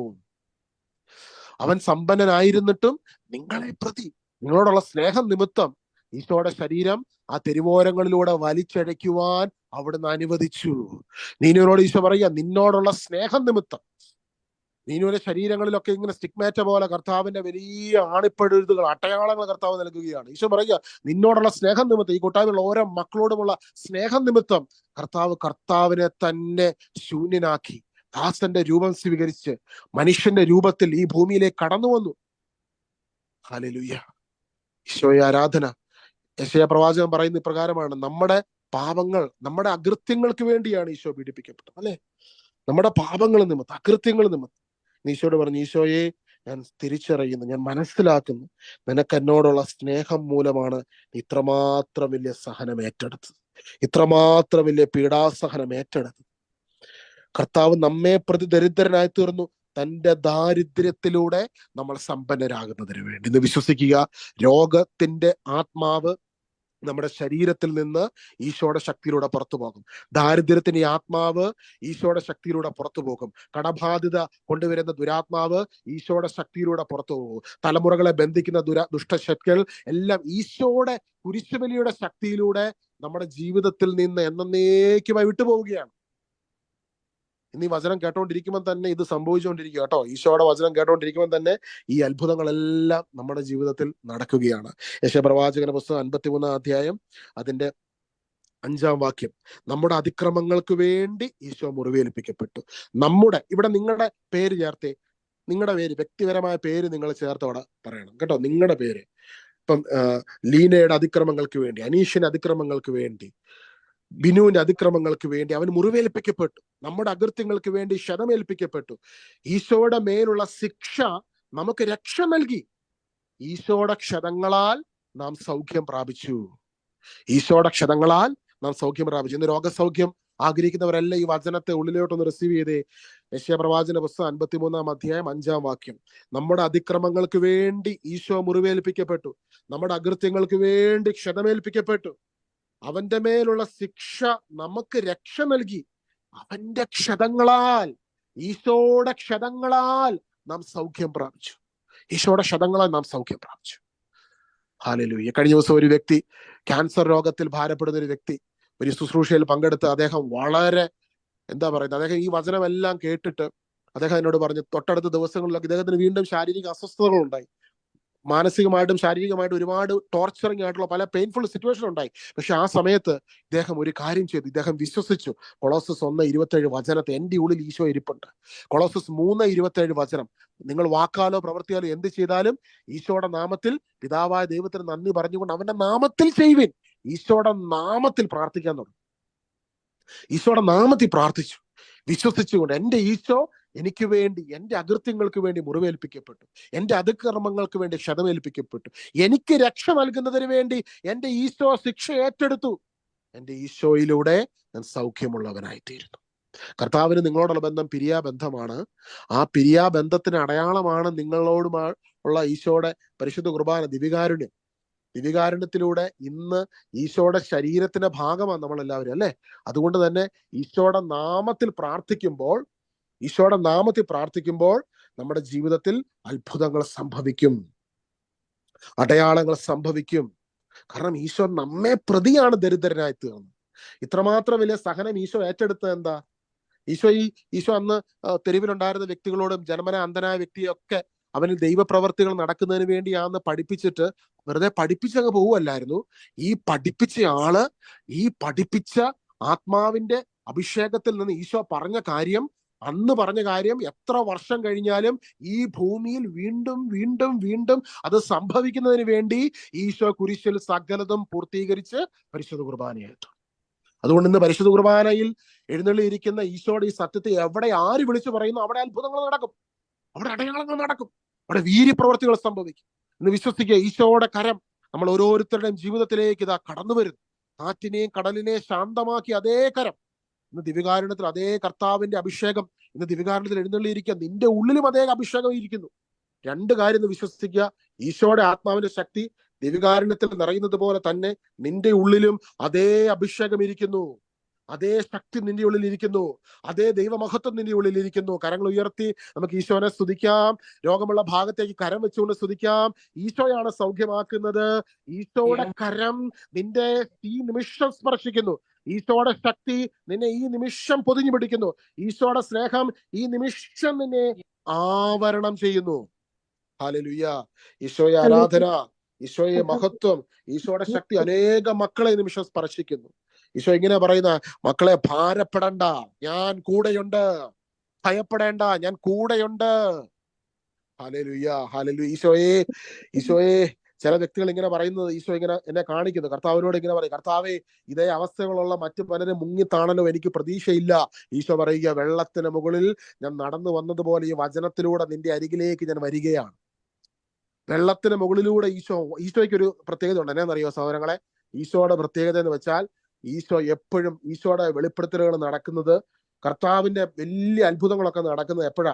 കർത്താവിന്റെ മക്കള്, കർത്താവിന്റെ ശിഷ്യന്മാര് വലിയ പ്രതിസന്ധിയിലൂടെ കടന്നു പോകുന്ന സമയത്താണ് കർത്താവ് വെള്ളത്തിന് മുകളിലൂടെ നടന്ന് അവരുടെ അരികിലേക്ക് വരികയാണ്.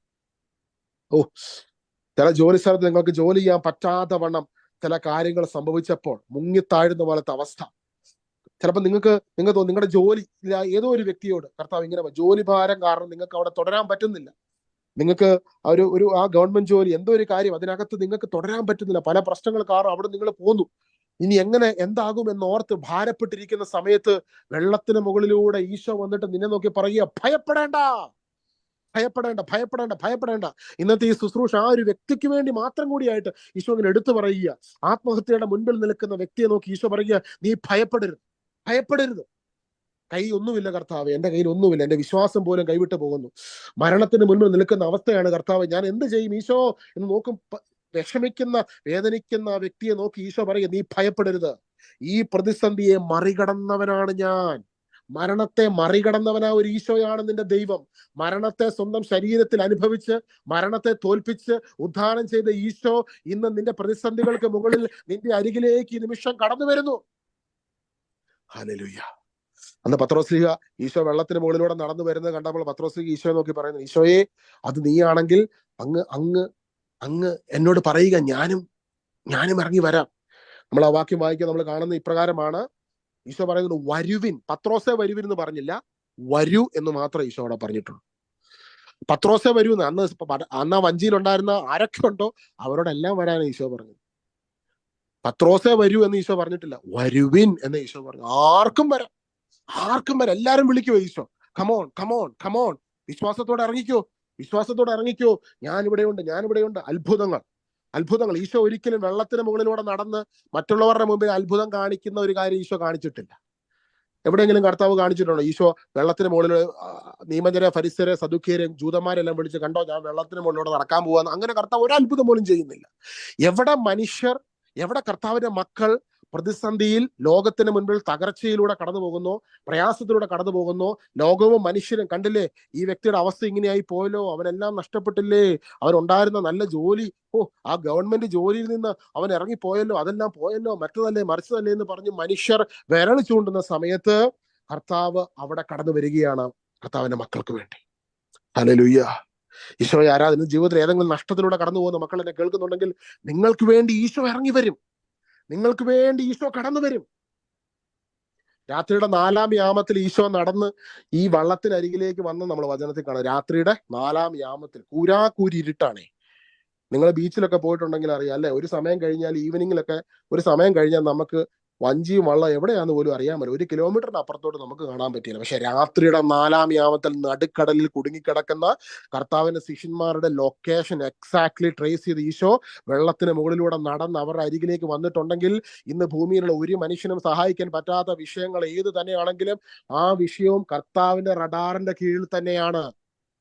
ഹല്ലേലൂയ. ഈശോയെ ആരാധന. ഈശോ സൗഖ്യമാക്കാത്ത ഒരു രോഗങ്ങളുമില്ല, ഈശോ സൗഖ്യമാക്കാത്ത ഇടപെടാത്ത വിഷയങ്ങളില്ല. ഏത് വിഷയങ്ങളിലും കർത്താവിന് അത്ഭുതം ചെയ്യുവാൻ സാധിക്കും. മരിച്ചതിനെ ജീവിപ്പിക്കുകയും ഇല്ലാത്തതിനെ ഉള്ളതിനെ പോലെ വിളിച്ചു വരുത്തുകയും ചെയ്യുന്ന ഈശോയുടെ ആ സ്നേഹം. ഈശോയോട് പറഞ്ഞു, ഈശോയെ നിന്റെ ആ സ്നേഹത്തിന് മുൻപിൽ ഞാൻ എന്നെ തന്നെ സമർപ്പിക്കുന്നു കർത്താവ്. ഇന്ന് രാത്രി ഞാൻ എന്നെ തന്നെ സമർപ്പിക്കുന്നു കർത്താവ്. ഈശോ പറയുന്നു, നിനക്കെന്റെ കൃപ മതി, നിന്റെ ബലഹീനതയിലാണ് എന്റെ ശക്തി പൂർണ്ണമായും നിന്നിൽ ആവസിക്കുന്നത്. ഇരുകരങ്ങളും നെഞ്ചോട് ചേർത്ത് വെച്ച് ഇന്ന് നിന്റെ മുൻപിൽ എഴുന്നള്ളിയിരിക്കുന്ന ഈശോയുടെ സാന്നിധ്യം, ഞാനിത് പറയുമ്പോൾ കണ്ണുകൾ അടച്ച് ജീവനുള്ള ഈശോ നിന്റെ മുൻപിൽ നിൽക്കുന്നത് ഒരു നിമിഷം ഒന്ന് കണ്ടേ. ഈശോ അനേകർക്ക് ഇന്ന് വലിയ അനുഭവങ്ങൾ കർത്താവ് നൽകുന്നുണ്ട്. കർത്താവിന്റെ ആ ആണിപ്പഴുതുള്ള കരം നെറ്റിത്തടത്തില് ഈശോ ഈ നിമിഷം കൈവച്ച് കർത്താവ് പ്രാർത്ഥിക്കുകയാണ് നിങ്ങൾക്ക് വേണ്ടി. കർത്താവിന്റെ ആണിപ്പഴുതുള്ള കരം വെച്ച് കർത്താവ് നിങ്ങളെ അനുഗ്രഹിക്കുമ്പോൾ കർത്താവിന്റെ അമ്മ നീലക്കാപ്പ് കൊണ്ട് നിങ്ങളെ പൊതിഞ്ഞു പിടിക്കുകയാണ്. യൗസേപ്പിതാവിന്റെ ശക്തമായ സാന്നിധ്യം നമ്മുടെ നടുവിലേക്ക് കടന്നു വരുന്നു. ഈശോ നിങ്ങളെ നോക്കി പറയുകയാണ്, നിങ്ങൾ ഭയപ്പെടരുത്, ഭയപ്പെടരുത്. നിന്നെക്കുറിച്ചൊരു പദ്ധതി എൻ്റെ മനസ്സിലുണ്ട്, നിന്റെ ക്ഷേമത്തിനുള്ള പദ്ധതിയാണ്, നിനക്ക് ശുഭമായ ഭാവിയും പ്രത്യാശയും നൽകുന്ന പദ്ധതി. നിനക്ക് വേണ്ടി ക്രൂശിൽ ഞാൻ സകലതും പൂർത്തീകരിച്ചിരിക്കുന്നു എന്ന് നീ വിശ്വസിക്കുന്നു. വിശ്വസിക്കുന്നെങ്കിൽ നിനക്ക് വേണ്ടി ഞാൻ ക്രൂശിൽ ചെയ്ത് കഴിഞ്ഞതിന്റെ മുഴുവൻ അനുഗ്രഹങ്ങളും നിന്റെ ജീവിതത്തിലേക്ക് കടന്നു വരും. സഹോദരങ്ങളെ, അവസാനം ഒരു കാര്യം കൂടെ പറയട്ടെ. ഈശോയുടെ അരികില് ഒരുപാട് പ്രയാസത്തിലൂടെ കടന്നു വന്ന ആൾക്കാർ കടന്നു വന്നു. ഒത്തിരിയും രോഗാവസ്ഥകള്, തകർച്ചകള്, പ്രതിസന്ധികൾ ഈ ഭൂമിയിൽ ഒരു വ്യക്തിക്കും മാറ്റാൻ കഴിയാതിരുന്ന അവസ്ഥകളുള്ളവർ കർത്താവിന്റെ അരികിലേക്ക് വന്നപ്പോൾ ഒരൊറ്റ മനുഷ്യന്റെ പോലും പാസ്റ്റ് കർത്താവ് ചകയുന്നില്ല. നമ്മൾ എവിടെ അത് കാണുന്നില്ല. ആരോടും ഹിസ്റ്ററി കർത്താവ് ചോദിക്കുന്നില്ല. കാരണം കർത്താവിനെ അറിയാം, നിന്നെ ഈശോയ്ക്ക് നിന്നെ അറിയാം. ഈശോ ചോദിക്കുന്ന ഇപ്രകാരം, ഈശോ ഒരു അന്ധനായ വ്യക്തി കർത്താവിന്റെ അരികിൽ വന്നപ്പോൾ കർത്താവ് ചോദിച്ചു, നിനക്ക് ഞാൻ എന്ത് ചെയ്തു തരണമെന്നാണ് നീ ആഗ്രഹിക്കുന്നത്? നീ വിശ്വസിക്കുന്നു എനിക്കത് നിനക്ക് ചെയ്തു തരാൻ കഴിയുന്നുവെന്ന്. എങ്കിൽ അതുപോലെ തന്നെ സംഭവിക്കും. ഈശോ നമ്മളോട് ചോദിക്കുക, do you believe that I have finished everything for you on that cross? നിനക്ക് വേണ്ടി ക്രൂശിൽ ഞാൻ സകലതും പൂർത്തീകരിച്ചിരിക്കുന്നു എന്ന് വിശ്വസിക്കുന്നുവോ?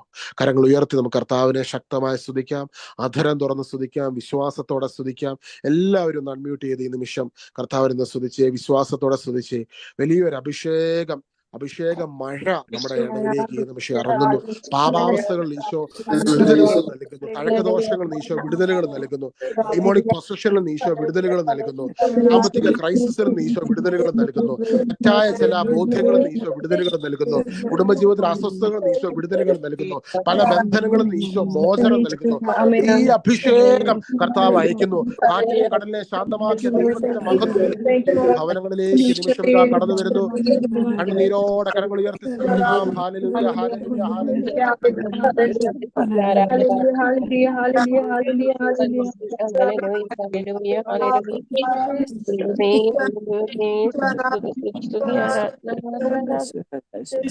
Hallelujah, hallelujah, hallelujah. സ്തുതിക്കുന്നു, സ്തുതിക്കുന്നു, സ്തുതിക്കുന്നു, സ്തുതിക്കുന്നു, സ്തുതിക്കുന്നു, സ്തുതിക്കുന്നു, സ്തുതിക്കുന്നു.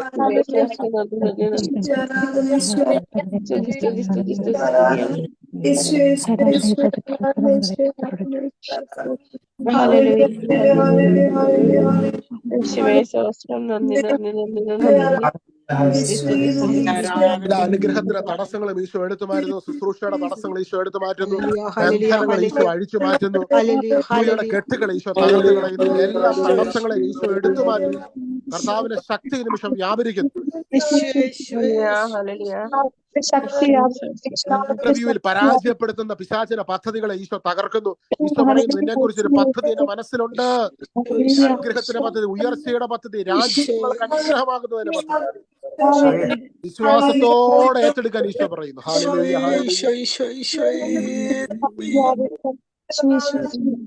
കാനഡയിൽ നിന്ന് അമേരിക്കയിലേക്ക് മൂവ് ചെയ്യുന്ന ഒരു കുടുംബത്തെ കർത്താവ് അനുഗ്രഹിക്കുന്നതായിട്ട് കാണിക്കുന്നു. ഹല്ലേലൂയ, യേശുവേ ആരാധന, ആരാധന, ആരാധന, ആരാധന, ആരാധന. ജോലി സ്ഥലത്ത് വലിയ മാനസിക ബുദ്ധിമുട്ടിലൂടെ കടന്നു പോകുന്ന ഒരു മകളെ കർത്താവ് സ്പർശിക്കുന്നു. ഇടത്തെ കാലിന് ശക്തമായ വേദനയുള്ള ഒരു വ്യക്തിയെ ഈശോ ഈ നിമിഷം സൗഖ്യമാക്കുന്നു. Hallelujah, hallelujah. അഭിഷേക മഴ പെയ്തിറങ്ങട്ടെ. സിഹിയോൻ മാളിക മുറിയിൽ അമ്മ മാതാവും ശിഷ്യന്മാരും 20 പേര് ഒരുമിച്ച് കൂടി ഇരിക്കുമ്പോൾ വെളിപ്പെട്ടതുപോലെ വലിയൊരു ദിവികാരുടെ അത്ഭുതത്തിന്റെ അഭിഷേകം ഇപ്പോൾ ഞങ്ങളുടെ നടുവിൽ വെളിപ്പെടട്ടെ. ഹല്ലേലൂയ, യേശുവേ ആരാധന, ആരാധന, ആരാധന, ആരാധന.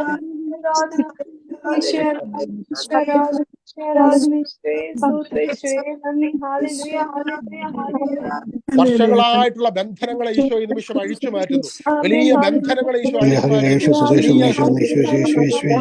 മേഖലകളിൽ വിടുതലുകൾ ഈശോ നൽകി അനുഗ്രഹിക്കുന്നു. നാളുകളായിട്ടുള്ള പ്രാർത്ഥനാ വിഷയങ്ങളിലേക്ക് ഈശോയുടെ ഉത്തരങ്ങൾ നിമിഷം കടന്നു വരും. Thank you Jesus, thank you Jesus, thank you holy spirit. യേശുവേ, യേശുവേ, യേശുവേ, യേശുവേ, യേശുവേ. Hallelujah, hallelujah, hallelujah.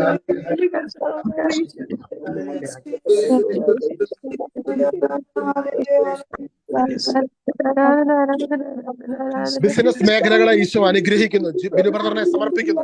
ഈ കൂട്ടായ്മയിൽ ബിസിനസ് മേഖലകളെ, ബിസിനസ് ചെയ്യുന്ന വ്യക്തികൾ നിമിഷം കരങ്ങൾ ഉയർത്തി പ്രാർത്ഥിക്കുക. ബിസിനസ് മേഖലകളിലേക്ക് ഈശോയുടെ വലിയ ഈ നിമിഷം വ്യാപരിക്കുന്നു. വലിയ അഭിഷേകം ഈ നിമിഷം നിറയപ്പെടുന്നു.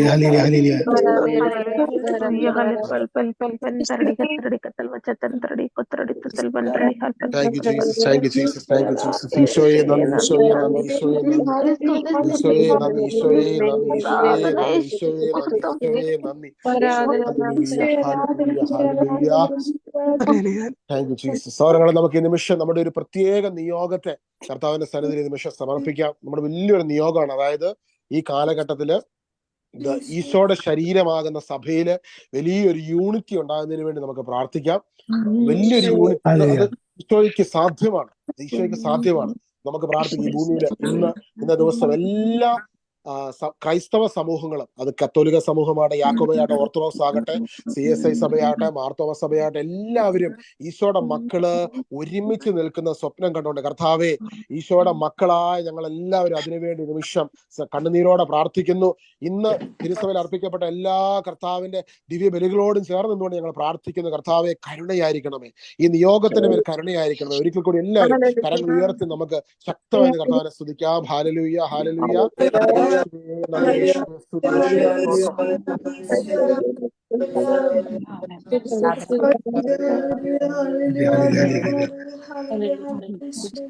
വിവാഹ തടസ്സം അനുഭവിക്കുന്ന ഒരു വ്യക്തിയെ കർത്താവ് ഇന്ന് സ്പർശിക്കുന്നു.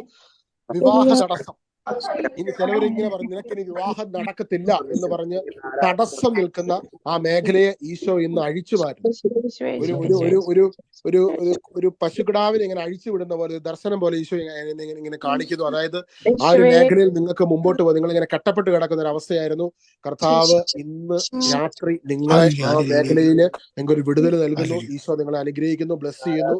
സമാധാനമുള്ള കുടുംബജീവിതം നൽകി കർത്താവ് അനുഗ്രഹിക്കുന്നു. ഹല്ലേലൂയ. ആരാധന, ആരാധന, ആരാധന, ആരാധന. സാമ്പത്തിക മേഖലയിലെ വലിയ ബ്ലോക്ക് അനുഭവിക്കുന്ന ഒരു വ്യക്തി, ഇപ്രകാരം ഈശോ എന്നെ കാണിക്കുന്നത്.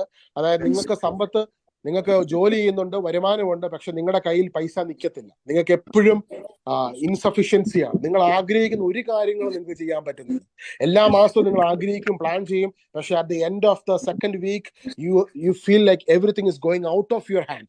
അൺനെസസറി ആയിട്ടുള്ള എക്സ്പെൻസസ് വരും. അങ്ങനെയുള്ള ഒരു ഫിനാൻഷ്യൽ കേഴ്സിന്റെ അവസ്ഥയിലുള്ളവർ 2 Korinthos 8:9 വചനം നിങ്ങൾക്ക് വേണ്ടി ഈശോ എടുത്തു തരുന്നു.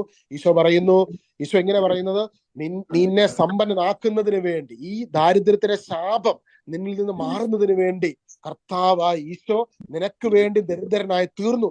നിന്നെ സമ്പന്നനാക്കുന്നതിന് വേണ്ടി തന്റെ ഈശോയുടെ ദാരിദ്ര്യത്തിലൂടെ, ഈശോയുടെ പീഡാസഹനത്തിലൂടെ, ഈശോയുടെ കുരിശിലെ പരിഹാര ബലിയിലൂടെ, പരിശുദ്ധ കുർബാനയിലൂടെ, അവിടുത്തെ പൂർത്തീകരണ പ്രവൃത്തിയിലൂടെ ആ ശാപങ്ങൾ ഈ നിമിഷം അഴിഞ്ഞു വീഴുന്നു. ഹല്ലേലൂയ. സാമ്പത്തിക മേഖലകളിലേക്ക് കർത്താവേ അങ്ങയുടെ വലിയ കരുണയെ അവിടുന്ന് ചെയ്യുന്നതിനെ ഓർത്ത് നന്ദി പറയുന്നു. സാമ്പത്തിക മേഖലകളെല്ലാം ഈ നിമിഷം അവിടുന്ന് അനുഗ്രഹിക്കുന്നതിനെ ഓർത്ത് നന്ദി പറയുന്നു.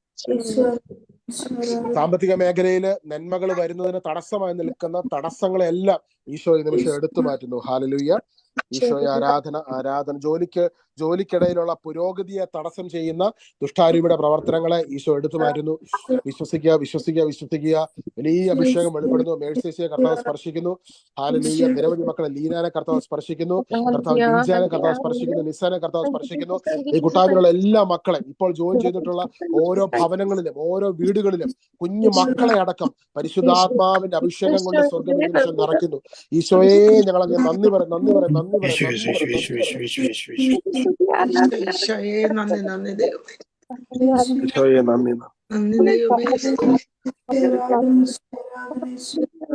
Thank you Jesus. Thank you holy spirit. ഒരിക്കൽ കൂടി കണ്ണുകൾ അടച്ച് ഇന്നത്തെ ദിവസം നമ്മുടെ ജീവിതത്തിൽ വലിയ അനുഗ്രഹങ്ങൾ ചൊരിഞ്ഞ ഈശോയ്ക്ക് നന്ദി പറയാം. ഈശോയോട് പറഞ്ഞു, ഈശോയെ നന്ദി. ഒരു നിമിഷം നിങ്ങൾ കണ്ണു തുറന്ന ദിവ്യകാരുണ്യത്തിലേക്ക് ഒരിക്കൽ കൂടി നോക്കിക്കേ.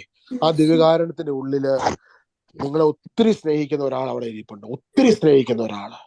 ഈ ലോകത്തിൽ ആർക്കും തരാൻ കഴിയാത്തൊരു സ്നേഹം ഈശോയ്ക്കുണ്ട് നിങ്ങളോട്.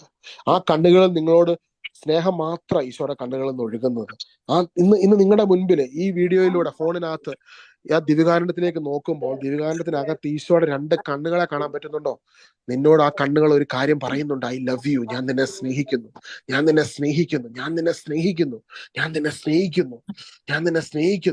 ഈശോയോട് പറഞ്ഞു, ഈശോയെ ഞാൻ ഇന്ന് എല്ലാം മറന്ന് എൻ്റെ എല്ലാ കാര്യങ്ങളെ കർത്താവെ ഞാൻ നിന്റെ കരങ്ങളിലേക്ക് ഞാൻ സമർപ്പിക്കുകയാണ്. എൻ്റെ ഈശോയെ ഈ ഒരു സമയത്തിനായി ഞാൻ നന്ദി പറയുന്നു. സഹോദരങ്ങളെ, ഈശോയോടൊത്ത് ഒരു മിനിറ്റ് നമ്മൾ ഈ ജീവിതത്തിൽ സ്പെൻഡ് ചെയ്യുന്നുണ്ടെങ്കിൽ അതാണ് നിത്യമായി നമ്മുടെ ലൈഫിന് ഏറ്റവും ബ്ലെസ്സഡ് ആയിട്ടുള്ള മൊമെന്റ്സ്. ഇന്ന് ഈശോയോടൊപ്പം നിങ്ങൾ ഇത്രയും നേരം സമയം ചെലവിട്ടപ്പോൾ സ്വർഗത്തിൽ നിന്ന് പറഞ്ഞറിയിക്കാൻ കഴിയാത്ത സന്തോഷം ഉണ്ടായേക്കുവാണ്. എപ്പോഴും മനസ്സിലാക്കുക, ഈശോയുടെ സന്നിധിയിലേക്ക് നമ്മൾ കടന്നു വരുമ്പോൾ നമ്മളെ കാത്തിരിക്കുന്ന, നമ്മുടെ സാന്നിധ്യം അനുഭവിക്കാൻ കൊതിക്കുന്ന ഒരു ഈശോയുണ്ട്. അത്രമാത്രം നിന്നെ സ്നേഹിക്കുന്ന, നിന്നോടുള്ള സ്നേഹം നിമിത്തം സ്വർഗം വിട്ട് ഈ ഭൂമിയിലേക്ക് വന്ന കർത്താവ്.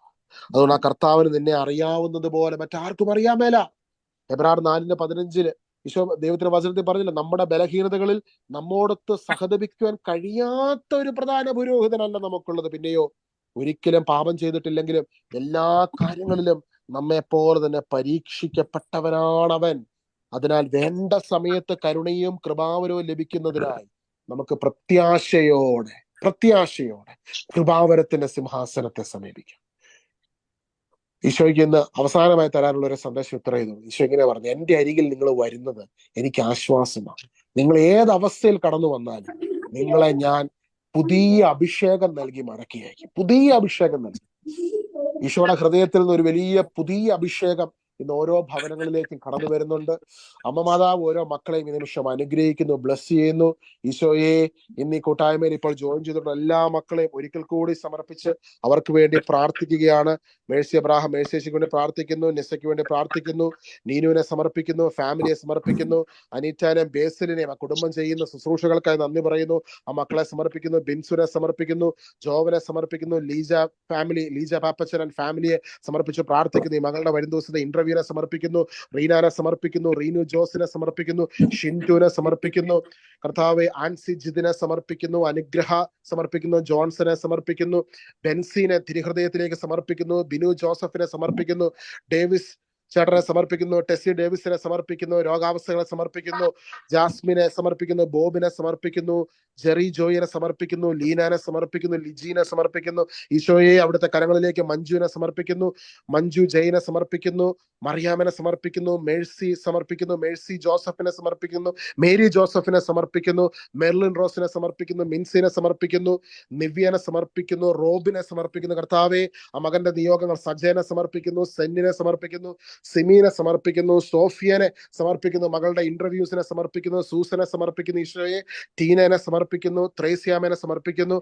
അതുപോലെ തന്നെ ഈ കൂട്ടായ്മയിൽ കർത്താവെ ജോയിൻ ചെയ്തിട്ടുള്ള എല്ലാ മക്കളെ, പിന്നീട് ജോയിൻ ചെയ്യാൻ പോകുന്ന മക്കളെ, ഇന്ന് ചെയ്യാൻ കഴിയാതെ പോയ മക്കളെ, അതുപോലെ തന്നെ ഇത് ലൈവായിട്ടൊക്കെ പല സ്ഥലത്ത് കണ്ടുകൊണ്ടിരിക്കുന്ന മക്കളെ എല്ലാം സമർപ്പിക്കുന്ന ഈ നിമിഷം. ഒരുപാട് മക്കളെ കർത്താവെ അങ്ങയുടെ ദിവികാരുണ്യ സന്നിധിയിൽ ഈ നിമിഷം പ്രാർത്ഥനയോടെ ആയിരിക്കുന്ന എല്ലാ മക്കളെയും കർത്താവെ അവിടുത്തെ കരങ്ങളിലേക്ക് ഒരിക്കൽ കൂടി അവരുടെ നിയോഗങ്ങളെ സമർപ്പിച്ചുകൊണ്ട് ഞങ്ങൾ നിമിഷം പ്രാർത്ഥിക്കുന്നു. അമ്മ മാതാവേ, അമ്മയുടെ നീലക്കാപ്പ് കൊണ്ട് ഓരോ മക്കളെയും പൊതിഞ്ഞു പിടിക്കുമാറാകണമേ.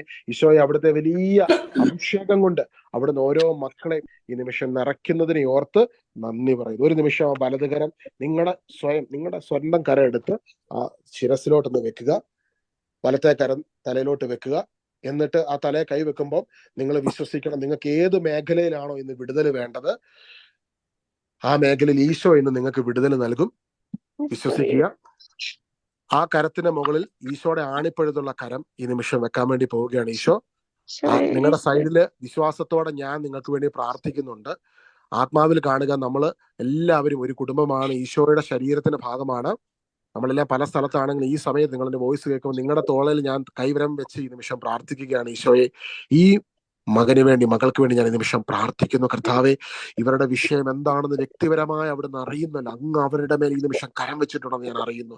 എന്റെ കർത്താവെ, അങ്ങയുടെ വചനമാണ്, നിങ്ങൾ രണ്ടുപേർ ഐക്യമത്യപ്പെട്ട് എന്ത് പ്രാർത്ഥിച്ചാലും പിതാവ് പുത്രനിൽ മഹത്വപ്പെടേണ്ടതിന് അവിടുന്ന് അത് നൽകും, അവിടുന്ന് അത് ചെയ്യും. വിശ്വാസത്തോടെ കർത്താവെ മക്കളോട് ചേർന്ന് ഞാൻ പ്രാർത്ഥിക്കുന്നു. അവരുടെ ജീവിതത്തിൽ അവർ ആഗ്രഹിക്കുന്ന അത്ഭുതം ഇപ്പോൾ സംഭവിക്കട്ടെ, അടയാളങ്ങൾ ഇപ്പോൾ സംഭവിക്കട്ടെ. അവരുടെ ജീവിതത്തിന്റെ എല്ലാ മേഖലകളിലും കർത്താവിന്റെ കുരിശിലെ പരിഹാര ബലിയുടെ പൂർത്തീകരണ പ്രവൃത്തിയുടെ അടയാളങ്ങൾ ഈ നിമിഷം അവരുടെ ജീവിതത്തിൽ വെളിപ്പെടട്ടെ. യേശു ക്രൂശിൽ സകലതും ചെയ്തു കഴിഞ്ഞുവെന്ന ധൈര്യത്തോടെ കർത്താവിന്റെ അപ്പസ്തോലന്മാരെ പോലെ വിളിച്ചു പറയുവാൻ, പ്രഘോഷിക്കുവാനുള്ള കൃപയും ശക്തിയും അഭിഷേകവും പറഞ്ഞറിയിക്കാൻ കഴിയാത്തൊരു വലിയ സന്തോഷവും സമാധാനവും നൽകി ഓരോ മക്കളെയും അനുഗ്രഹിക്കുമാറാകണമെന്ന് പ്രാർത്ഥിക്കുന്നു. എൻ്റെ അമ്മേ, എൻ്റെ കർത്താവിന്റെ അമ്മേ, പരിശുദ്ധ അമ്മേ, ഈ ഓരോ മക്കളെയും അമ്മ പൊതിഞ്ഞു പിടിക്കണമേ. അമ്മയുടെ സ്നേഹത്താണല്ലോ ഇവരെ പരിപോഷിപ്പിക്കണമേ. അമ്മയോട് ചേർന്ന് ഈശോനെ കൂടുതൽ അറിയുവാൻ, മനസ്സിലാക്കുവാൻ, പരിശുദ്ധ കുർബാനയുടെ ആഴങ്ങളിലേക്ക് ഡൈവ് ചെയ്യുവാൻ ഓരോ മക്കളെയും അമ്മ വഴി നടത്തണമേ. പരിശുദ്ധാത്മാവാൻ ദൈവമേ, ഓരോ മക്കളെയും പരിശുദ്ധാത്മാവിന്റെ കരങ്ങളിലേക്ക് നിമിഷം സമർപ്പിച്ചുകൊണ്ട് പ്രാർത്ഥിക്കുന്നു. ഈ മക്കളുടെ എല്ലാ നിയോഗങ്ങളിലേക്ക്, അവരുടെ വ്യക്തിപരമായ നിയോഗങ്ങൾ പ്രത്യേകമായി കർത്താവ് ഇപ്പോൾ തന്നെ അവർക്കൊരു സ്പെഷ്യൽ ടച്ച്, കർത്താവെ അങ്ങേക്ക് മാത്രം തരുവാൻ കഴിയുന്ന ഒരു സ്പെഷ്യൽ ടച്ച്, അങ്ങ് തൊട്ടവരും അത്ഭുതമായെങ്കിൽ അവരുടെ ജീവിതത്തിൽ ആ വലിയ സമാധാനം അവർ അറിഞ്ഞ് അനുഭവിച്ച് അവർ ജീവിച്ചെങ്കിൽ ഈ മക്കളുടെ ജീവിതം ഇന്നു മുതൽ കംപ്ലീറ്റ്ലി ട്രാൻസ്ഫോം ആകട്ടെ. യേശു വാഗ്ദാനം ചെയ്യുന്ന വലിയ സമാധാനം അനുഭവിച്ച്, പറഞ്ഞറിയിക്കാൻ കഴിയാത്ത സ്വസ്ഥത അനുഭവിച്ച് കർത്താവെ അവർക്ക് മുൻപോട്ട് പോകുവാൻ അവർക്ക് അങ്ങ് കരുത്ത് പകരുമാറാകണമേ. അനുഗ്രഹിക്കുന്നു ഈശോയുടെ നാമത്തിൽ തന്നെ. കർത്താവ് ഒരിക്കൽ കൂടി ഈ കൂട്ടായ്മയ്ക്ക് വേണ്ടി പിന്നെ പ്രവർത്തിക്കുന്ന എല്ലാ മക്കളെ സമർപ്പിക്കുന്നു. പ്രത്യേകമായി കാനഡയിൽ നിന്ന് അനേകം മക്കളെ ഈ കൂട്ടായ്മയ്ക്ക് വേണ്ടി ജോയിൻ ചെയ്യിപ്പിച്ച നീനുവിനെ സമർപ്പിക്കുന്നു, ബേസലിനെ സമർപ്പിക്കുന്നു. ഈ രണ്ട് മക്കളെ, കുടുംബങ്ങളെ സമർപ്പിച്ച് പ്രാർത്ഥിക്കുകയാണ്. മക്കളെയും ജീവിത പങ്കാളിയെയും കർത്താവെയും മക്കളെയും ഒക്കെ അവരെ എല്ലാം സമർപ്പിക്കുകയാണ്. ഈശോയെ, ഈ രണ്ട് സഹോദരങ്ങളെ സമർപ്പിക്കുന്നു. അതുപോലെ തന്നെ മേഴ്സിയെ സമർപ്പിക്കുന്നു, നിസേനെ സമർപ്പിക്കുന്നു, സജയനെ സമർപ്പിക്കുന്നു. അമേരിക്കയിൽ ഒരുപാട് സഹോദരങ്ങളെ കർത്താവെ അവിടുന്ന് ജോയിൻ ചെയ്തിട്ടുണ്ടോ, അങ്ങയുടെ മക്കൾ, അവരൊക്കെ സമർപ്പിച്ച് പ്രാർത്ഥിക്കുന്നു. ഈശോയെ, എല്ലാ മക്കളെയും അവിടുത്തെ കരുണയിലേക്ക് സമർപ്പിച്ചുകൊണ്ട് നിങ്ങൾ ഒരിക്കൽ കൂടി അമ്മ മാതാവിനോട് ചേർന്ന് ഞങ്ങൾ നിമിഷം പ്രാർത്ഥിക്കുന്നു. എത്രയും ദൈവമുള്ള മാതാവേ, നിന്റെ സങ്കേതത്തിലൂടെ പ്രതീക്ഷിച്ചവര് ഒരുവിധം നിർദ്ദേശിച്ചത് കേട്ടിട്ടില്ല, നീ ഓർക്കണം. കനികളുടെ രാജ്ഞിയെ കന്യകയെ ഞാൻ അണയുന്നു. നെടുവേർപ്പെട്ട് കണ്ണുനീർ ചിന്തി പാപിയാ ഞാൻ നിന്റെ ആദ്യത്തെ കാത്തോട് നിന്റെ സന്നിധിയിൽ നിൽക്കുന്നു. അവതരിച്ച വചനത്തിന്റെ മാതാവേ, എന്റെ അമ്മയെ എന്റെ അപേക്ഷ ഉപേക്ഷിക്കാതെ ദയാപൂർവ്വം കേട്ടു പറയണമേ. ആമേൻ, ആമേൻ. വിശുദ്ധ പുരുഷന്റെ അടയാളത്താല് ഞങ്ങളുടെ ശത്രു ഞങ്ങൾ രക്ഷിക്കുന്നതാണ്. നമ്പരാതെ പിതാവിന്റെയും പുത്രന്റെയും പരിശുദ്ധാത്മാവിന്റെയും ആമേൻ. ഈശോ മിശിഹായിക്ക് സ്തുതിയായിരിക്കട്ടെ. എല്ലാവരും ഈശോയുടെ നാമത്തിൽ അനുഗ്രഹിച്ച് പ്രാർത്ഥിക്കുന്നു. ഇനി നമ്മുടെ അടുത്ത പ്രയർ മീറ്റിംഗിന്റെ ഡീറ്റെയിൽസ് വരും ദിവസങ്ങളിൽ അപ്ഡേറ്റ് ചെയ്യുന്നതായിരിക്കും. ഇന്നേ ദിവസം പങ്കെടുത്ത എല്ലാവരെയും ഈശോയുടെ നാമത്തിൽ ഒരിക്കൽ കൂടി അനുഗ്രഹിച്ച് പ്രാർത്ഥിക്കുന്നു. God bless you all and thank you so much for joining. ഒരു കാര്യം കൂടെ, ഈ ദിവസങ്ങളിൽ ഇവിടെ കുറെ ശുശ്രൂഷകൾ നടക്കുന്നുണ്ട്. നിങ്ങൾ പ്രത്യേകം പ്രാർത്ഥിക്കണേ. I request your prayers.